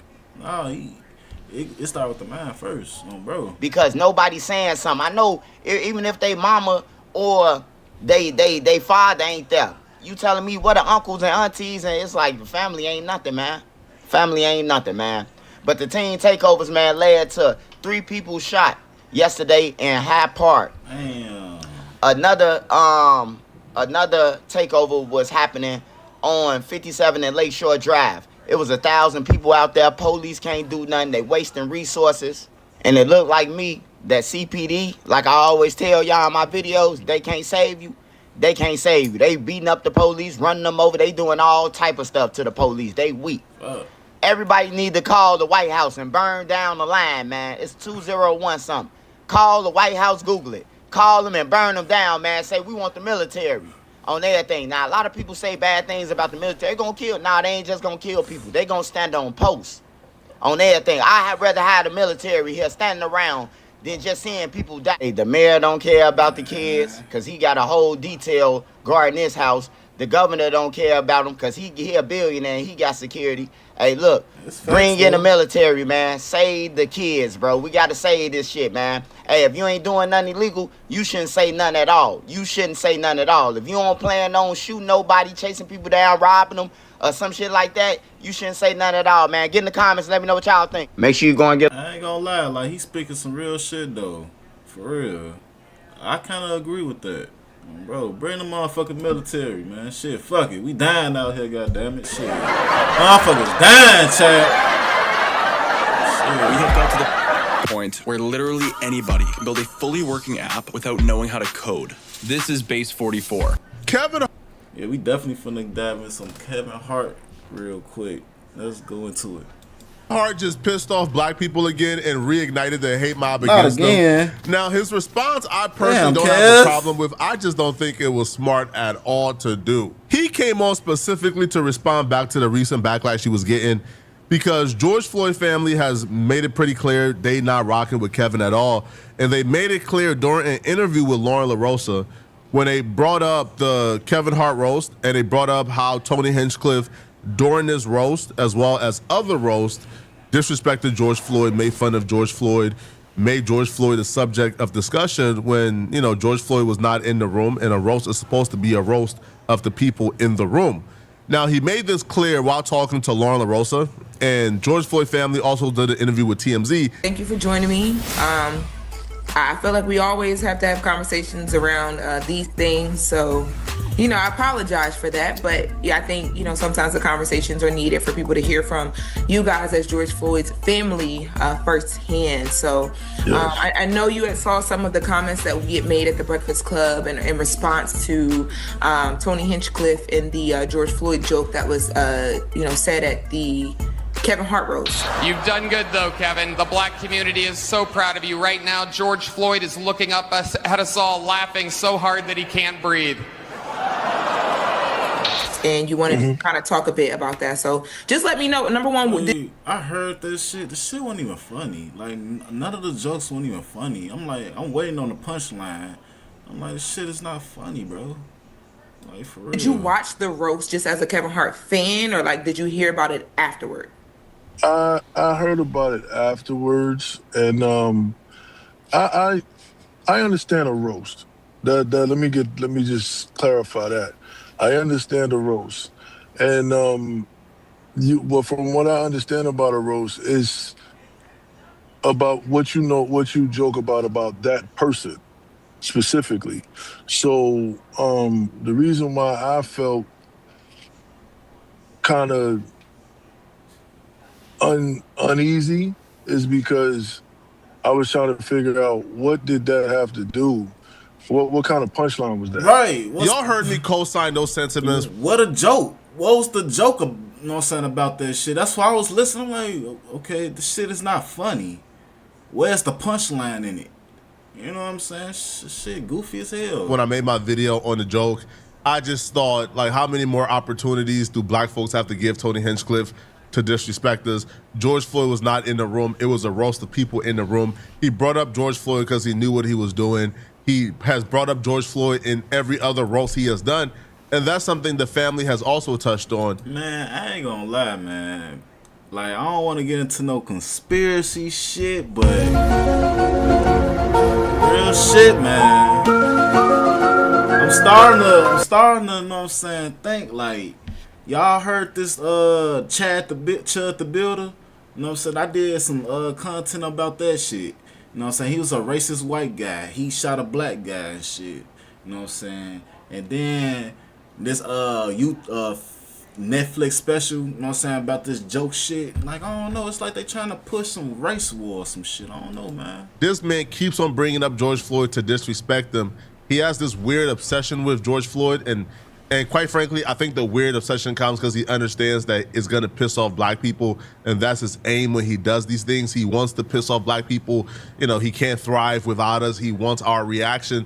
And yeah, you know, this time it worked brilliantly, all right? We are calling it out because, you know, at what point is enough is enough? So the brother does speak on that. He does touch on how Tony Hinchcliffe made a George Floyd joke during the Tom Brady roast. You know, and you know, and I'm gonna speak from my point of view is comedy. A roast is a roast is without that one person. Comedy is to make people, you know, laugh and enjoy themselves. Right. It's not supposed to be where you feel some type of way after you leave the room. You're supposed to leave with healing and happiness. Right. You know, and that wasn't the case. And I'm speaking from my point of view about my brother and from my family, but I'm even gonna go as far as the other topics with Bill Cosby. Those are other people's issues, and you don't know what kind of trauma and tragedy that family was going through. So stick to just who you supposed to be roasting. That's just my feeling on it. And, you know, in us covering this, I started to kind of like research, because when I first saw the statement, there was a line about the rep who spoke out for Gianna and the George Floyd organization that said something about you guys, as the family, mentioning his obsession with your brother, with George Floyd. So it made me, you know, in the room, Just Hilarious asked, like, well, was this the first time that he mentioned something? And I went back and I realized that he had gotten some pushback back in 2024 when he joked about George Floyd, or made a reference to George Floyd during the Tom Brady roast. Look like the final boss in George Floyd, the video game. Would it being the second time, do you feel like it's even more of a disrespect, or like, does that kind of compile onto things for you? I would say it's totally disrespectful. It's totally disrespectful, but I think the brother did a great job at articulating what the general consensus is and critique on the roast, and Tony Hinchcliffe bringing up George Floyd during the roast. Now, Kevin Hart came on a Breakfast Club, and I'll be real, Kevin Hart didn't handle this great at all, not one bit. Now, you kind of understand his response and understand his frustration of, hey, I didn't make the joke, why y'all mad at me? Yeah, the George Floyd joke, it wasn't a tasteful joke to our culture, to our audience, but our audience that's watching the roast, if you're watching the roast, you get why they're doing it. You get why the racial humor is on the table. Like, it's not, I wasn't shocked. Like, that's what they do. Go look at the Tom Brady one. Like, that's what they do. It happens every year when they do a roast. It's not new. This isn't a new, it's not a new. This is what they do. This is what they do. Goof ass nigga. Like, shut the fuck up, man. Agenda. It's not a new approach to comedy. Do you feel like Tony Hinchcliffe went too far when he made that joke about George Floyd? It's Tony Hinchcliffe. Yeah. Like, I don't expect less. I don't expect more. I feel like you're saying going too far is the point. I don't want to put words in your mouth. Yes, I mean, that's why you're there. Mm-hmm. And I hate to say this, but I'm going to, because we're being honest. People are talking about that joke. Talk about his set. Tony Hinchcliffe arguably had the best set. People did not like this at all. Now, if he honestly feels this way, it's his right to say it. Me personally, I did not think that Tony Hinchcliffe had the best set at all. I think that Chelsea Handler, his op, had a better set than him. I think Lizzo, now hers was underrated. Now again, I wouldn't go as far as say she was better than Tony Hinchcliffe, but you know, hers was underrated. The black guy who roasted Kevin Hart, I don't know his name. He to me had a better set than Tony Hinchcliffe. But Kevin Hart obviously has no problem with what Tony Hinchcliffe did. We now know, by the way, that like Kevin Hart and the producers actually got a chance to hear all the jokes beforehand. So Kevin Hart got a chance to hear the Tony Hinchcliffe George Floyd joke, and he approved it, right? He had no problem with it being in there. Now, if Kevin Hart would have came and stood on business, cool. But he flip-flopped too much for me during his interview. Started off with, man, Tony Hinchcliffe had the best set is comedy, get over it, to why y'all blaming me? I don't like it either. I think it's BS. I think it's, He even said, yo, he called like Steven Jackson, you know, which is like George Floyd homie and really close to George Floyd family, right after the set before it even went public, to apologize to Steven Jackson, say, hey, bro, man, listen, man, you know, it was a roast. It got out of hand, bro. I couldn't do nothing. So if you didn't feel this was a problem, then why did you call Steven Jackson immediately afterwards, right? And the most annoying part of it all is Kevin Hart acting like he had no power whatsoever, that he was powerless and he couldn't have done anything to remedify this situation. Would I tell those jokes? No. But do I get why they're being told? Yes. Like, I'm not looking at Pete crazy. I'm not looking at Tony crazy. Like, that's what, I know what you're going to do. I know your style of comedy. Did you see the interview that I did with Terrence Floyd, George Floyd's brother? No. So he said, no shot to you. No, he expected you to kind of be the person that would like stop it right in the moment or just not allow for certain things to happen. And he also said he wanted you to come harder. He said if they're going to joke, why you ain't come harder with your own jokes? All right. Racist jokes, I guess. This is actually a good thing to give a rebuttal to. See, then they talked about my dead mom and my dead dad. Said that they were running a train on my mom. Hilarious. Right? It was that was crazy. Yeah, that was Regina killed that. Right? Yes, oh wait, that's right. You probably should say killed that. The jokes about Kevin was on a slave ship in a bottle with like the ship in the bottle. Like, I'm going to appreciate humor. I don't get affected by. Hey, once again, chat. I ain't trying to be on no conspiracy. Real shit. But I man, look, goddamn it. I think it's a humiliation ritual, goddamn it. That's what's going on. I believe that's what's going on. Like, he had to sit in there and take those jokes on bro. By the attempt of humor. I get it, right? In this case, like, do more. It's my production. We're live. The more is what? Like, what is it that you expect me? You want me to take a live production and stand up and fight Tony or have a reaction? Like, Tony told a joke. It wasn't a tasteful joke to us. We didn't like it. Okay. Hey, man, that joke. We move on. I don't understand why we stand on a hill and it becomes like this big thing of like, oh, man, they do this and they're attacking the culture. It doesn't have to be that. It literally is either you're a fan of this level of content or you're not. And if you're not a fan, then you don't watch it. So Kevin Hart was not helpless, right? Even if Kevin Hart is saying, we're going to stand up and stop it. Okay, cool, right? That's too much, right? You had a mic. You had your time to come on afterwards. You had the last words on the show. You couldn't use your voice as a comedian to counter the hate. You couldn't go at Tony Hinchcliffe on the mic. If these people are getting every opportunity to verbally abuse us and be nasty towards us and put hate towards our way, then why can't one of us take that mic and go at them, and go at Tony Hinchcliffe, and go at Shane Gillis, and speak up for us? Cheryl Underwood attempted to do so, but she's a woman at the end of the day, man. Right? Like, as a comedian, she probably ain't on the level of a Kevin Hart. So if we look at you as one of us, yo, why you ain't hit that mic and go to war for us? It don't gotta be hostile or no, you could have just went at him how he went at us. We didn't see you do it at all. Now, when Kevin Hart gives this new standard for how we should operate in life, right? If you don't like it, don't watch it and ignore it. Imagine if we had that standard for everything in life. You know Chud the Builder? Chud is going around calling random black people the N-word and victimizing them. I'm just talking about this motherfucker. If the standard was, why critique something you don't like? Just don't watch it.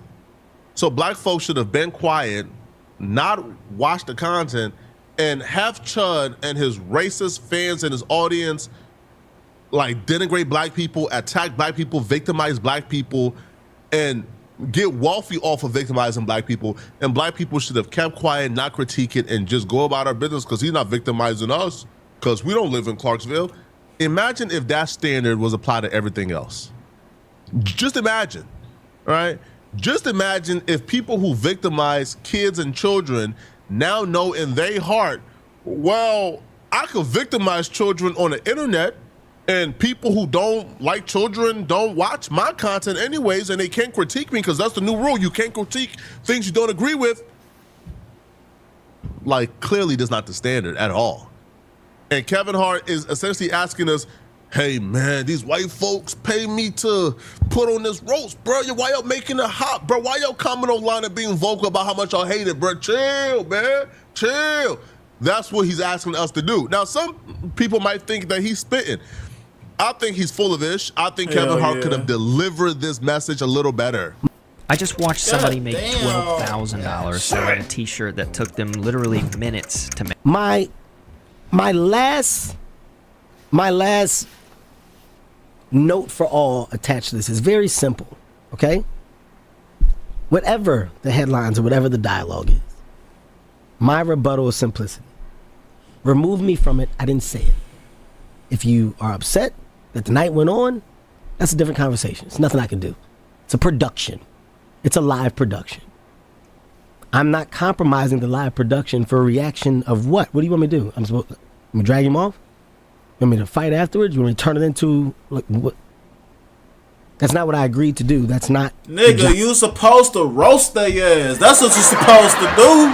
Talk about their ass, nigga. Shit. The job at hand was to produce a successful roast, which I did. I also got the rebuttal. I also got to say at the end. What are we dealing with here? I'll say it again. Stop talking as if I said it. So when you say you ain't go hard as no saying they did, that's what I'm talking about. Like shit, say some shit, nigga. Talk about he talk about George Floyd shit. I for now, goddamn. Talk about Clark, goddamn it. I don't give a fuck. The family and the family's affected. I didn't disrespect the family. Showed up for the family when it happened. Made sure that the family felt supported. Made sure that all things there were actually cool. Behind the scenes, just as an example, you know the one person that I talked to, and I'm not even gonna tell you the conversation, Stephen Jackson. Oh, I know he caught that. That's because that's my nigga. Yeah. Hey, Stack, let me just call you, man, so I can explain to you like the world of the roast, X, Y, and Z. We talked. I get it, Kev. We had a great conversation, but that's what I mean when I say, hey, man, let me call the one person after, and that's before whatever you're talking about. That's immediate. Stack, hey, Tony threw one out there. It's this and this, but you do know that that's what this is a roast. But I just want you to know from my side, that man is on his own. You ain't lead with that, Kev. You should have been leading with that the whole time. Because I don't need to. People just want to know you care. I don't need to prove to people that I give a No, I don't. Just this time. This one time. No. Yes, this one. No. If you open that door, then that's the door that people expect all the time. Why the f do I need to do that? I think it's because of how much the George Floyd situation affected so many people. I think I get what you're saying and how you stand on your business, and I respect you for that. I'm not talking about business. Another backtrack. You see, the backtracking makes me so annoyed. Nah, bro. I don't gotta do that. I'm not doing that ever. No. I'm not standing on business. No, I didn't say stand on business. All right, man. But y'all let me know. People is really upset at Kevin Hart. They're on social media in droves, calling him all type of names, calling him all type of sellouts. Y'all let me know in the comment section. What do you guys think about this, man? Now we got to go help people come. Man, that nigga definitely a sellout, though. For real. I feel like that's how he... Hold on.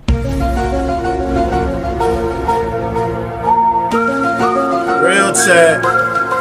Once again, I ain't trying to get on no conspiracy, but I feel like that's how he became into, you know what I'm saying, Hollywood and all that shit. Illuminati. But shit, we finna get into some Ray J, though. Goddamn.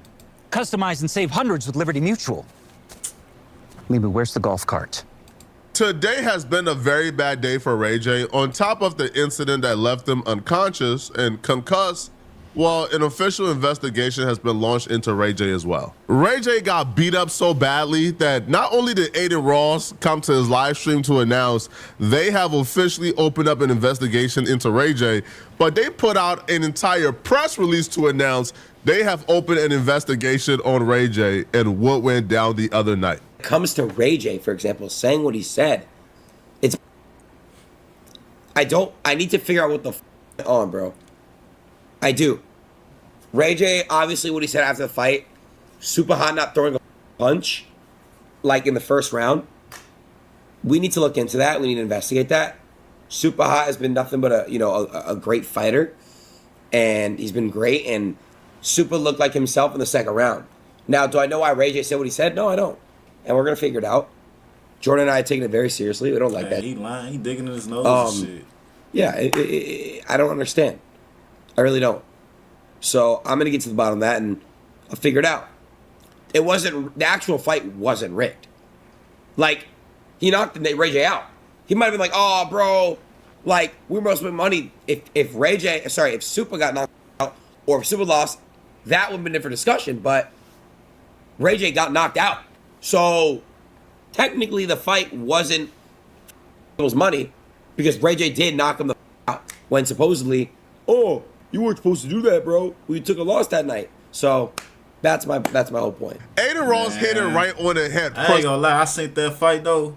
You know what I'm saying? He said at the end, he like, bro, like that, we supposed to, you know what I'm saying, win. Some shit like that. Like we lost.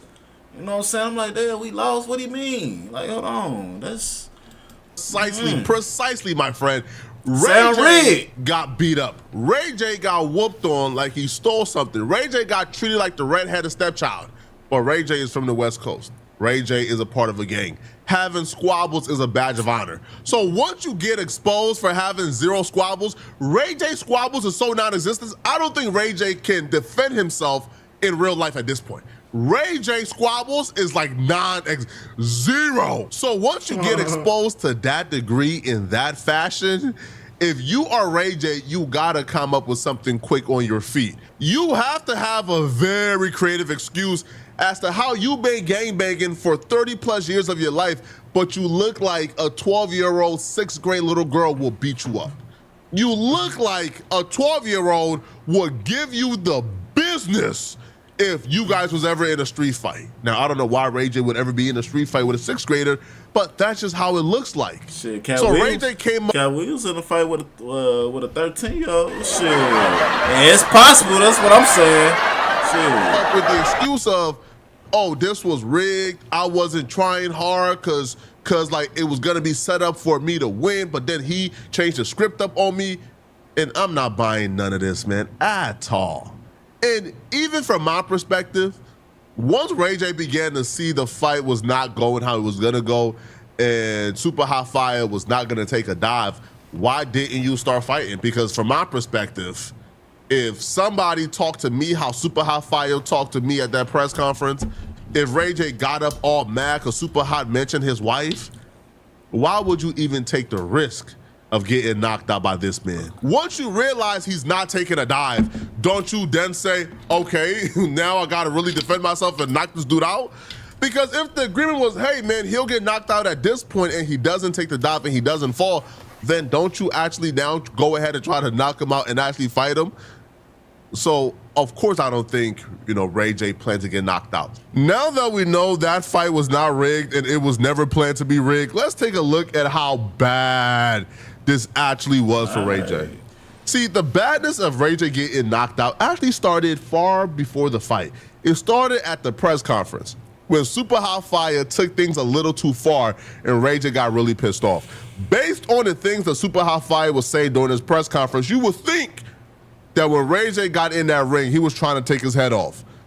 It was no heads being taken off. But I am a new to boxer, and I am new to boxer rules. If we was outside, everybody would be like, yeah, Super Hot clearly won. But there are rules You ain't when it never comes fought to boxing. outside. Wait, Ray J, what? Cut it out. You ain't never fought outside. You know that. Ray J. You ain't never had a fight outside the ring. Oh, that's Ray J, Pops. Ray J, How you doing, Ray J. Pops? Sorry about that. I'm talking. So since you're talking, since Ray J's talking, I gotta ask you a question, Ray J. I got a question for you. Ray J, you're not upset that your girl, Princess Love, would let Mayweather have 10 girlfriends, but be mad when you try to somebody else? Because I don't think that's fair. I don't think that's fair. Hey, you gotta stand up for yourself. So slow, man. You gotta do it. No, I know they gonna come get me. That's why I'm doing that. I know they gonna come. I'm not tripping, cause I'm saving all this. But all I'm saying, Ray J, you gotta put your foot down. Don't talk about my baby mama. Do it again, Super. Don't ever talk about my baby mama ever again. Okay. I ain't talking about your baby mama.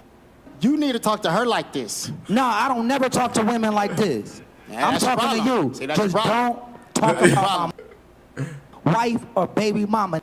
I'm talking about wives, mothers, kids, Nah, unborn. it ain't like that. You It say ain't like unborns? that. I was like, you get There's me. nothing off limits, Ray J. You get me real mad. Nothing off Nah, limits, you Ray get J. me real Ray mad. J. Ray J. On the dead Ray homies. J. Everything ain't on limits. I learned a long time ago that West Coast dudes have no squabbles, that West Coast gang members or West Coast people in general don't know how to fight. But because I got a lot of love for Ray J, like I love Ray J, so maybe I just wanted to believe it and be lied to. But when Ray J told Super Hot, you ain't never had no fights outside, I thought that is true. Super Hot, for the most part, all right, I don't think Super Hot, was an unlikable person growing up. I think he was pretty likable. A lot of people liked him, so he ain't really got in no real fights outside. How would you know that? You act like you was there with him before he blew up or some shit, nigga. Oh, Flacco, I'm just saying, man. Like, you don't know. Shit. Dave, all right, the blood from Carson, Ray J been fighting his entire life. I thought Super Hot, Mike, hold on, bro. Ray J might give him a run for his money. I should have known, bro. I ain't never met a West Coast rapper, a West Coast gang member, a West Coast civilian. I ain't never met a person on the West Coast who knew how to fight. They all soft. I'm sorry, bro. I've never met a West Coast dude who knew how to throw it up and actually fight. Everybody we saw on Brand Risk, every West Coast dude got knocked out. Everyone. That's cool. K-Mac the Great. He is like, K-Mac is the mascot. He's the symbol for West Coast fades. Shit, Blueface too. Blueface got his ass knocked out. Shit. He is the symbol for West Coast fades. He went to Brand Risk and he got knocked out by somebody who don't know how to fight. And there's no disrespect to Ruger. I just seen somebody who didn't know how to throw a jab, who led with one hand all night, didn't know how to protect himself, had no footwork, and the West Coast symbol for fades lost to that. So, but when Ray J was telling Super Hot that he's getting him mad, that he just went too low, I thought maybe Ray J's love for his ex-wife, maybe that can overcome the West Coast curse. Maybe that can overcome the genetic disposition of West Coast dudes not knowing how to fight. Maybe that could overcome it. It didn't overcome it at all. Not one bit, bruh. Not one bit. And Super Hot Fire looked at Ray J in his eyes and disrespected him at that press conference in front of everybody. And we all got to watch Ray J get beat up afterwards. This is just bad. This he is got horrible, his ass knocked out. I ain't gonna lie. Don't talk about my wife, my kids, or my kids' mama.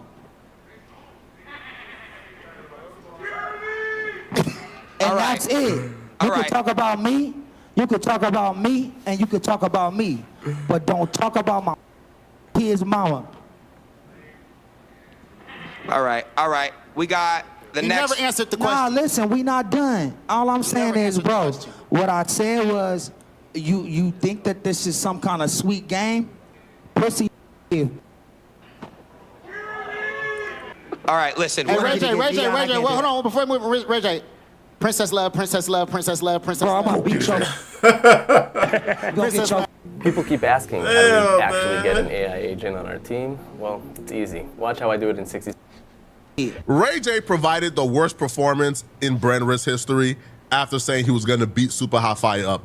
Look at Super Hot Fire mid-battle.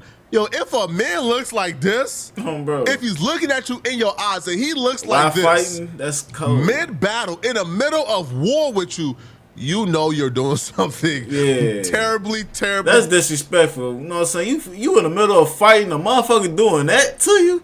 That should piss you off. That should just, oh, hell no!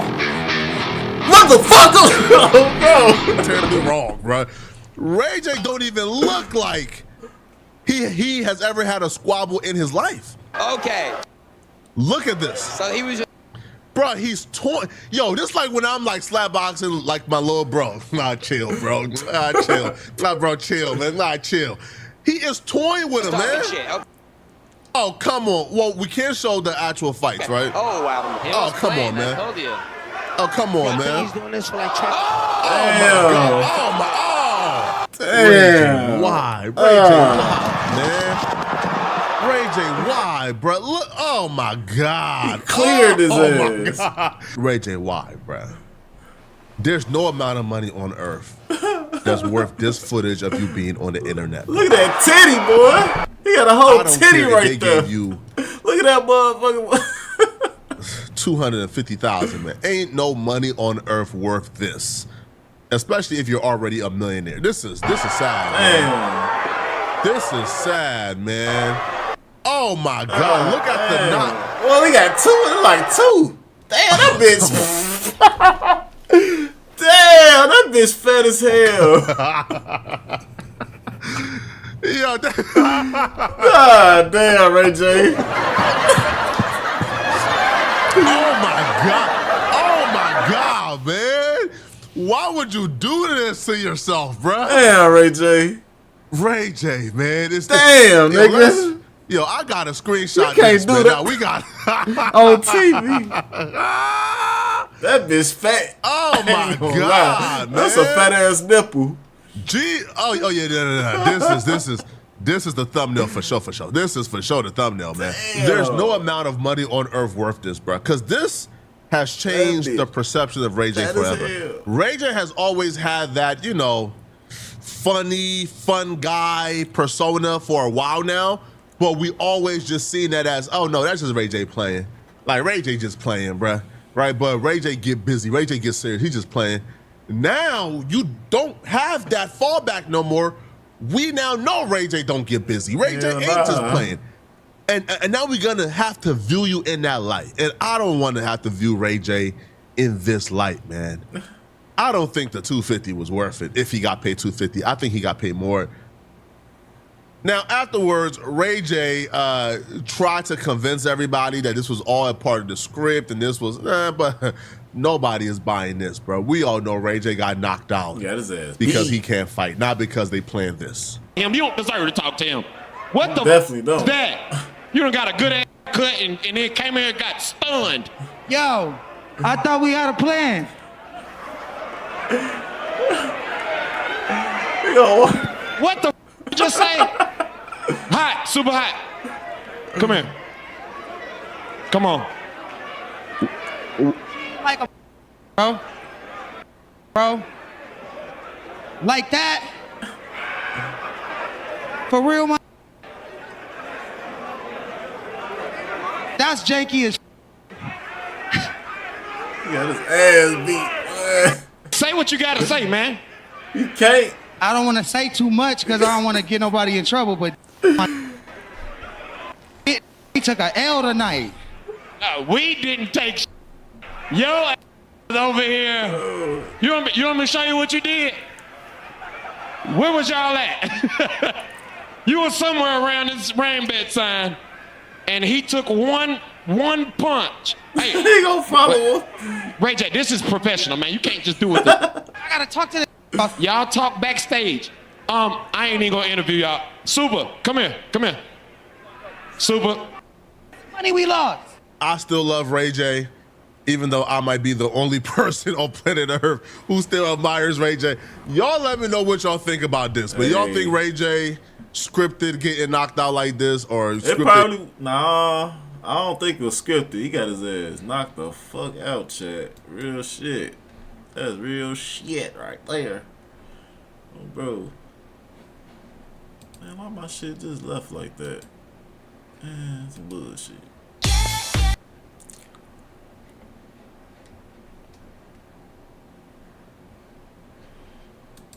So, Chief Keef and Katy Perry. Alright, y'all. We finna dive into some Chief Keef, man. Let's get into it. Perry have just ended their, 13-year beef.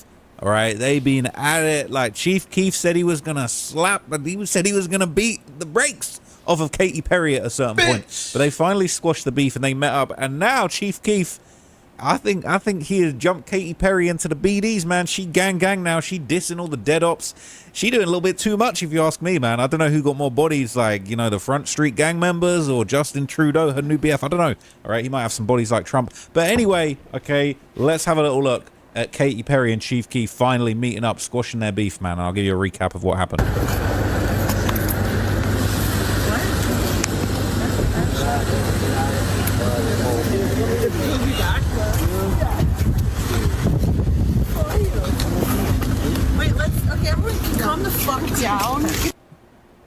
So look, they finally linked up, man. This was big news on Chiracology. They're saying, why does she have the posture of a teenage boy pulling up on a shorty? He was saying she got close as hell. I think she even said, do you want me to move back? And move back as a joke in the video. Obviously, she was close. I think she wants a hug or something. All right? She wanted more than a hug. All right? If you remember, okay, this is how it went down, all right? Katy Perry basically dissed Chief Keef, said, I heard a new song on the radio called I Hate Being Sober. Now I have serious doubt for the world. Chief Keef clapped back. He said, that bitch Katy Perry can suck the skin off my D. Oh, damn. And said, I'll smack the shoot out of her. All right? New song, Katy Perry, coming soon. And she apologized. She said, Mr. Keef, I'm sorry if I offended you. I heard a lot of people guesting on the song. I didn't even know it was you in particular. Actually... And he said, oh, I'm sorry too then. So they actually was in a little, they was actually in a little Cold War for many years, okay, but they finally linked up. It's crazy, all right? People say, do your research on Katy Perry killing the elderly. She got bodies, a real demon. Does Traplaw Ross have a vid on her? The many elderly bodies of Katy Perry. Wait a minute, what? What? The elderly bodies? What do you mean? What do you mean the elderly? I'm looking it up. I'm not sure I'm seeing any wait. Okay, there might be some bodies, man. Look, I just pulled this up. It's saying I put Katy Perry kills old people. It says she didn't kill anyone, but she's been involved in a highly publicized bit of legal battles with the elderly over real estate. The disputes have sparked controversy. So they've had some beef about their property. An 85-year-old disabled U.S. Army veteran and founder of 1800 Flowers sued to try and reverse the sale so Katy Perry and Orlando Bloom couldn't pull in next year. He sued to reverse the sale, saying he was suffering from post-operative delirium and strong pain medication. Wait. So, okay, the LA Covenant battle. She fighting the nuns, a group of elderly nuns, over the purchase of a former convent. They rejected her purchase offer, said her lifestyle was a sin, but a judge cleared the sale. Yeah. What the fuck? I'm so sorry. Wait. During the appeals trial, 89-year-old Sister Catherine Rose Holman collapsed and died in the courtroom after speaking to the media about her distress. Wait. Hell nah. Wait. That's crazy. Damn.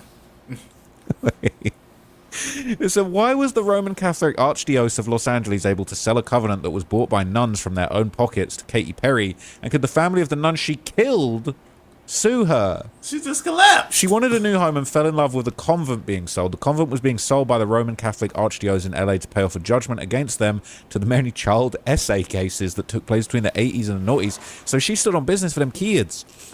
But the nuns were the ones who personally bought the building with their own personal money, and the Archdiocese didn't put anything forward. Despite that, and despite the nuns objecting on the basis they were the ones who paid for it, not only did the Archdiocese get the legal standing to sell it, they sold it to Katy immediately with no input from the nuns. The nuns try and sell it to someone else themselves, leading to a court case, and the woman they sold it to having to declare bankruptcy because Katy got the judge to say she committed fraud. A nun begs Katy to stop in a news conference and dies during the stress. Whoa. The judge said the nuns needed permission of the Vatican to sell it, and Katy, allowing Katy to proceed and buy it. My questions are, why did the Archdiocese sell the property and not buy it in with no input from the nuns who bought it? Could the family of the nun sue Katy for causing the stress heart attack that killed the nun? She really got a body. What the hell? Apparently she can't sue because there's no causal link between one party exercising their right to pursue legal action and the other party being so upset that they die. What what on earth? That's what crazy. on? Wait a minute. Katy Perry, Hell no. dead nun. No, bruv. Are you joking? Katy Perry killed this nun. Oh my god, the nun eliminator is crazy. Yeah, that's the nun eliminator crazy. is absolute absurdity. All right, we're gonna have to learn all about this. Forget Chief Keef. Forget It Chief feels Keef. more like a castle than a convent. This imposing villa has 21 bathrooms and some 60 bedrooms. Oh boy. And the property is at the heart of a bitter battle. This is Sister Catherine Rose. Do you think we could get in? No, I'm sorry, sister. I can't open the gate. At 87, Sister Catherine Rose finds herself locked out of her old home. And so Sister Catherine Rose pulled up to Katy Perry's crib and ended up getting smoked soon after, bro. She more deadly than Chief Keef, man. fighting the church she spent a lifetime serving. The Sisters of the Immaculate Heart say they sold their house to a Los Angeles restaurateur, but the Archbishop had someone else in mind. What the fuck? What's that? I just built a budgeting app in Base 44. Guys, Nina just built a... Property fifth deal down. The Archdiocese, they claim, has not given their order a single penny from the sale. How I feel is sad and betrayed, and to It's not really Katy Perry's fault, though. Really, it's a Vatican body. think that at our age now that we have to be fighting to keep our own property from being stolen. This property is spectacular. You can see why there is competition to own it. But unfortunately for the Catholic Church, that competition has turned into a rather tawdry and unholy dispute. Even the sisters who once lived and prayed here together are no longer united. Some actually think the Katy Perry deal is the best on offer. When we met her, she was a very engaging person, and she was charming. And the Archbishop assured us that all the funds that we receive from our property will be for the sisters only. Whatever the courts decide for the convent, an appeal is likely. So, Katy Perry wins, right? She whoops him, and then she just drops down dead. Now to a tragic turn on the oncoming feud between pop star Katy Perry and a group of nuns trying to stop the singer from moving into their former convent. One of the sisters suddenly collapsed and died during a court hearing today. KCAL9's Tom Waite is live at the convent in Los Feliz with the latest. Tom. And Elsa, I can tell you this has been a very ugly battle for the ownership of this convent. It's been Katy Perry aligned with the Archdiocese versus these nuns. One of them died in court today. Katy Perry said she was going to close it. It was going to be her home. That's Sister Catherine Rose explaining why she wanted to block the sale of her former convent to pop star Katy Perry. Rose collapsed and died in court today during... She collapsed and died in the courtroom, That's bro. crazy. Whoa. A hearing involving the ongoing battle to prevent Perry from taking over the property. Late this evening, Archbishop Jose Gomez released a statement that reads in part, Sister Catherine Rose Holtzman, IHM, Immaculate Heart of Mary, passed away suddenly at the age of 89. Sister Catherine Rose served the church with dedication and love for many years, and today we remember her life with gratitude. Sister Rose and her fellow nuns who bought the property back in the 1970s from philanthropist Daniel Donahue wanted to sell the sprawling compound to restaurateur Dana Hollister, but a judge ruled against the sisters, siding with the Archdiocese, who agreed to sell the property to Perry. Dana was going to keep it open to the public, which Donahue wanted, and she would make a hotel. Not only did Dana Hollister lose her bid for the property, a judge slapped her with millions of dollars in punitive damages for interfering with the sale. Damn. That's cool. So, that's cool. So one of the other nuns claimed that Katy Perry has blood on her hands over property deal after death of fellow sister. And apparently she literally said in court, Katy Perry, please stop. Those were her last words. That's crazy, man. Those are her last words. Katy Perry, please stop. That's cool. And she dropped down dead in front of her. And she killed. And this is the former convent. I'm not gonna lie, the former convent's looking crazy. It's looking insane. That's the convent. Wow. So Katy Perry, this is haunted for sure, right? Definitely this is haunted for sure. is, Someone man. died over this convent. That is, bro. Shit. Bro, Her's gonna sleep in the motherfucking room. The nun spirit's gonna get her ass for real. They is not gonna play about this shit. So they is truly mad. The many elderly bodies of Katy Perry, bro. Is what it is, bro. That's what it's gonna have to be. They're saying she seemed off. What on earth? What on earth? They're saying, dude, keep a fan up, bro.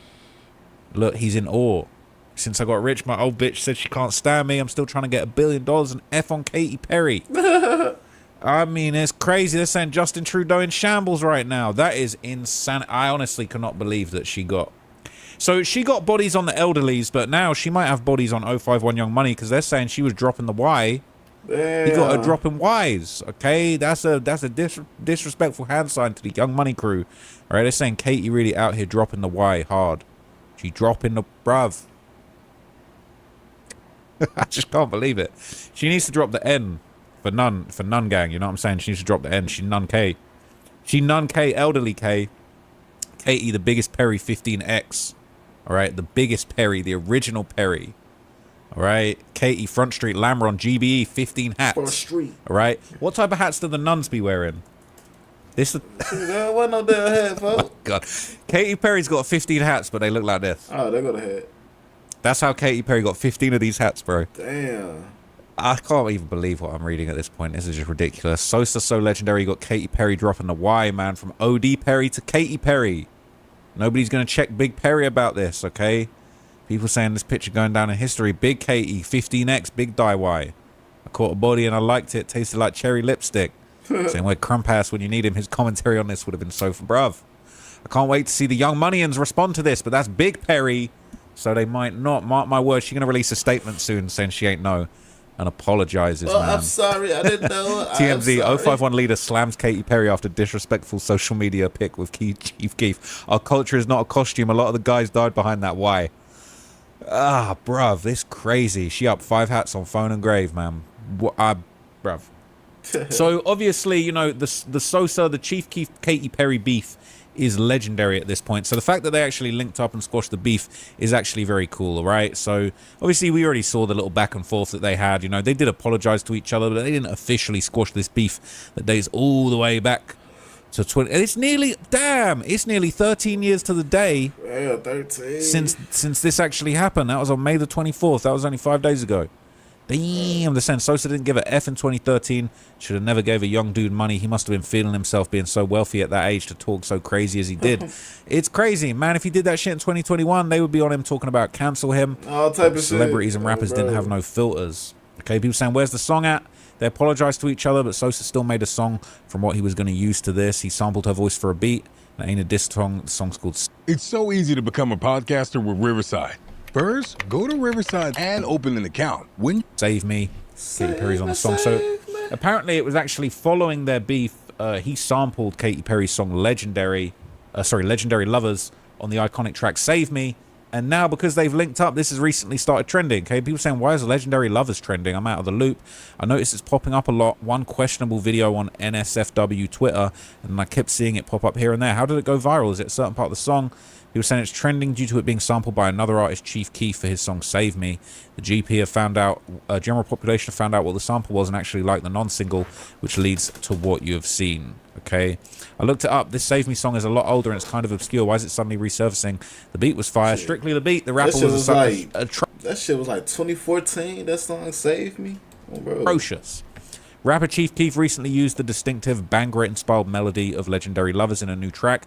This sent fans on a scavenger hunt to find the original song, causing its daily streams to jump from 20K to 200,000 in just a few weeks. Okay, so they getting bread together, all right? And so that 2 months ago, the song's going viral again. He's bringing it back to life like Jim Skin brought Madonna's animated corpse back to life yesterday. About a month ago, Katy Perry publicly gave Chief Keef a shout out about this. All right, she posted up, she said, my top 5 horror movies. Number 1, not releasing Watch It Burn before summer shows. 2, an out of tune guitar. 3, YouTube with ads. 4, never meeting Chief Keef. 5, never releasing the TOTGA director's cut. So she said her biggest horror movie, man, one of the horrors of her life was that she didn't get to meet Chief Sosa. Bang bang.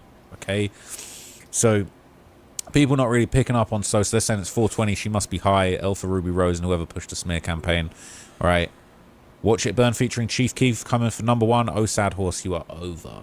Okay. So a few days ago, she made a TikTok post basically kind of putting the same point across, saying she was attempting to summon Mr. Chief Keef. Okay. Let's not do that. She trying to summon him. What the fuck's she on? Is she playing the song?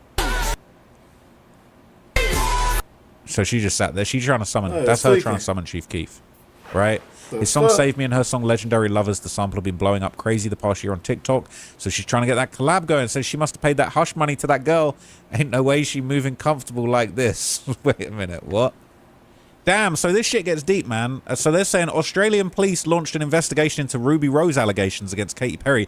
Ruby Rose accused Katy Perry of essaying her back in 2010, and this was in April. What? Australian authorities are investigating pop star Katy Perry over a sex assault claim by actress Ruby Rose. Now, Rose claims it occurred in a Melbourne nightclub back in 2010.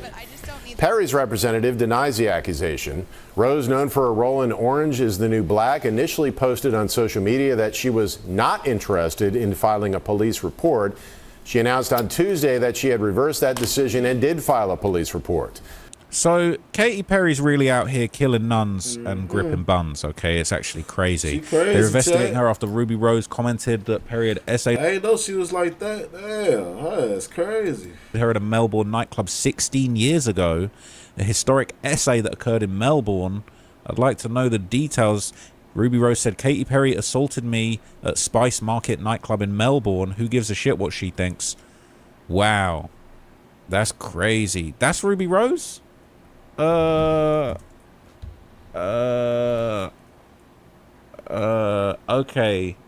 Because I was when I saw Ruby Rose, I was thinking that's Ruby Rose. But this a different Ruby Rose. This a different. Hey, they got a whole different Ruby Rose over there in Australia, bro. She probably, you know what I'm saying? Okay.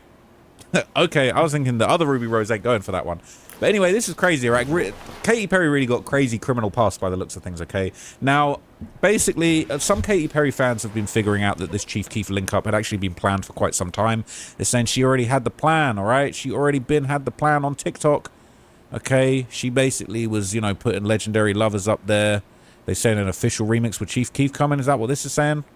They was planning to work together. So they've been locked in. I don't know if that was the same day, but they locked in, man. Chief Keef probably thinking, what the hell has this come to? Okay. Chief Keef thinking, bruh, just keep my grandma out of this, okay? Apparently it's another video of them together. Do you want to run it? Yeah. I'll run in and grab it. What about your other one?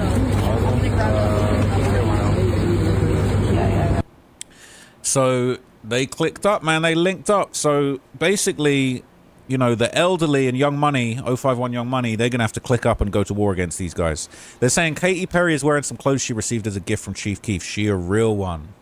She got a real Glow Gang merch on point, bro. I'm not going to lie, this video has been crazy. I wasn't even expecting to find out some of this stuff. They saying Katy Perry really got them nun hats. Oh, bro, I wasn't expecting that one either. I can't believe it, bro. That shit, I wasn't expecting her to have body for real, you know, Chad. Damn, she killing shit.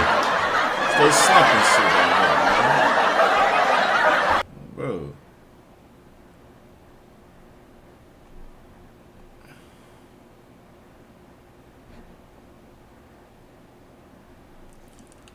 Alright, chat, man.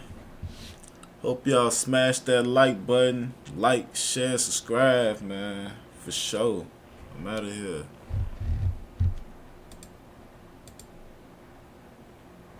Oh, shit.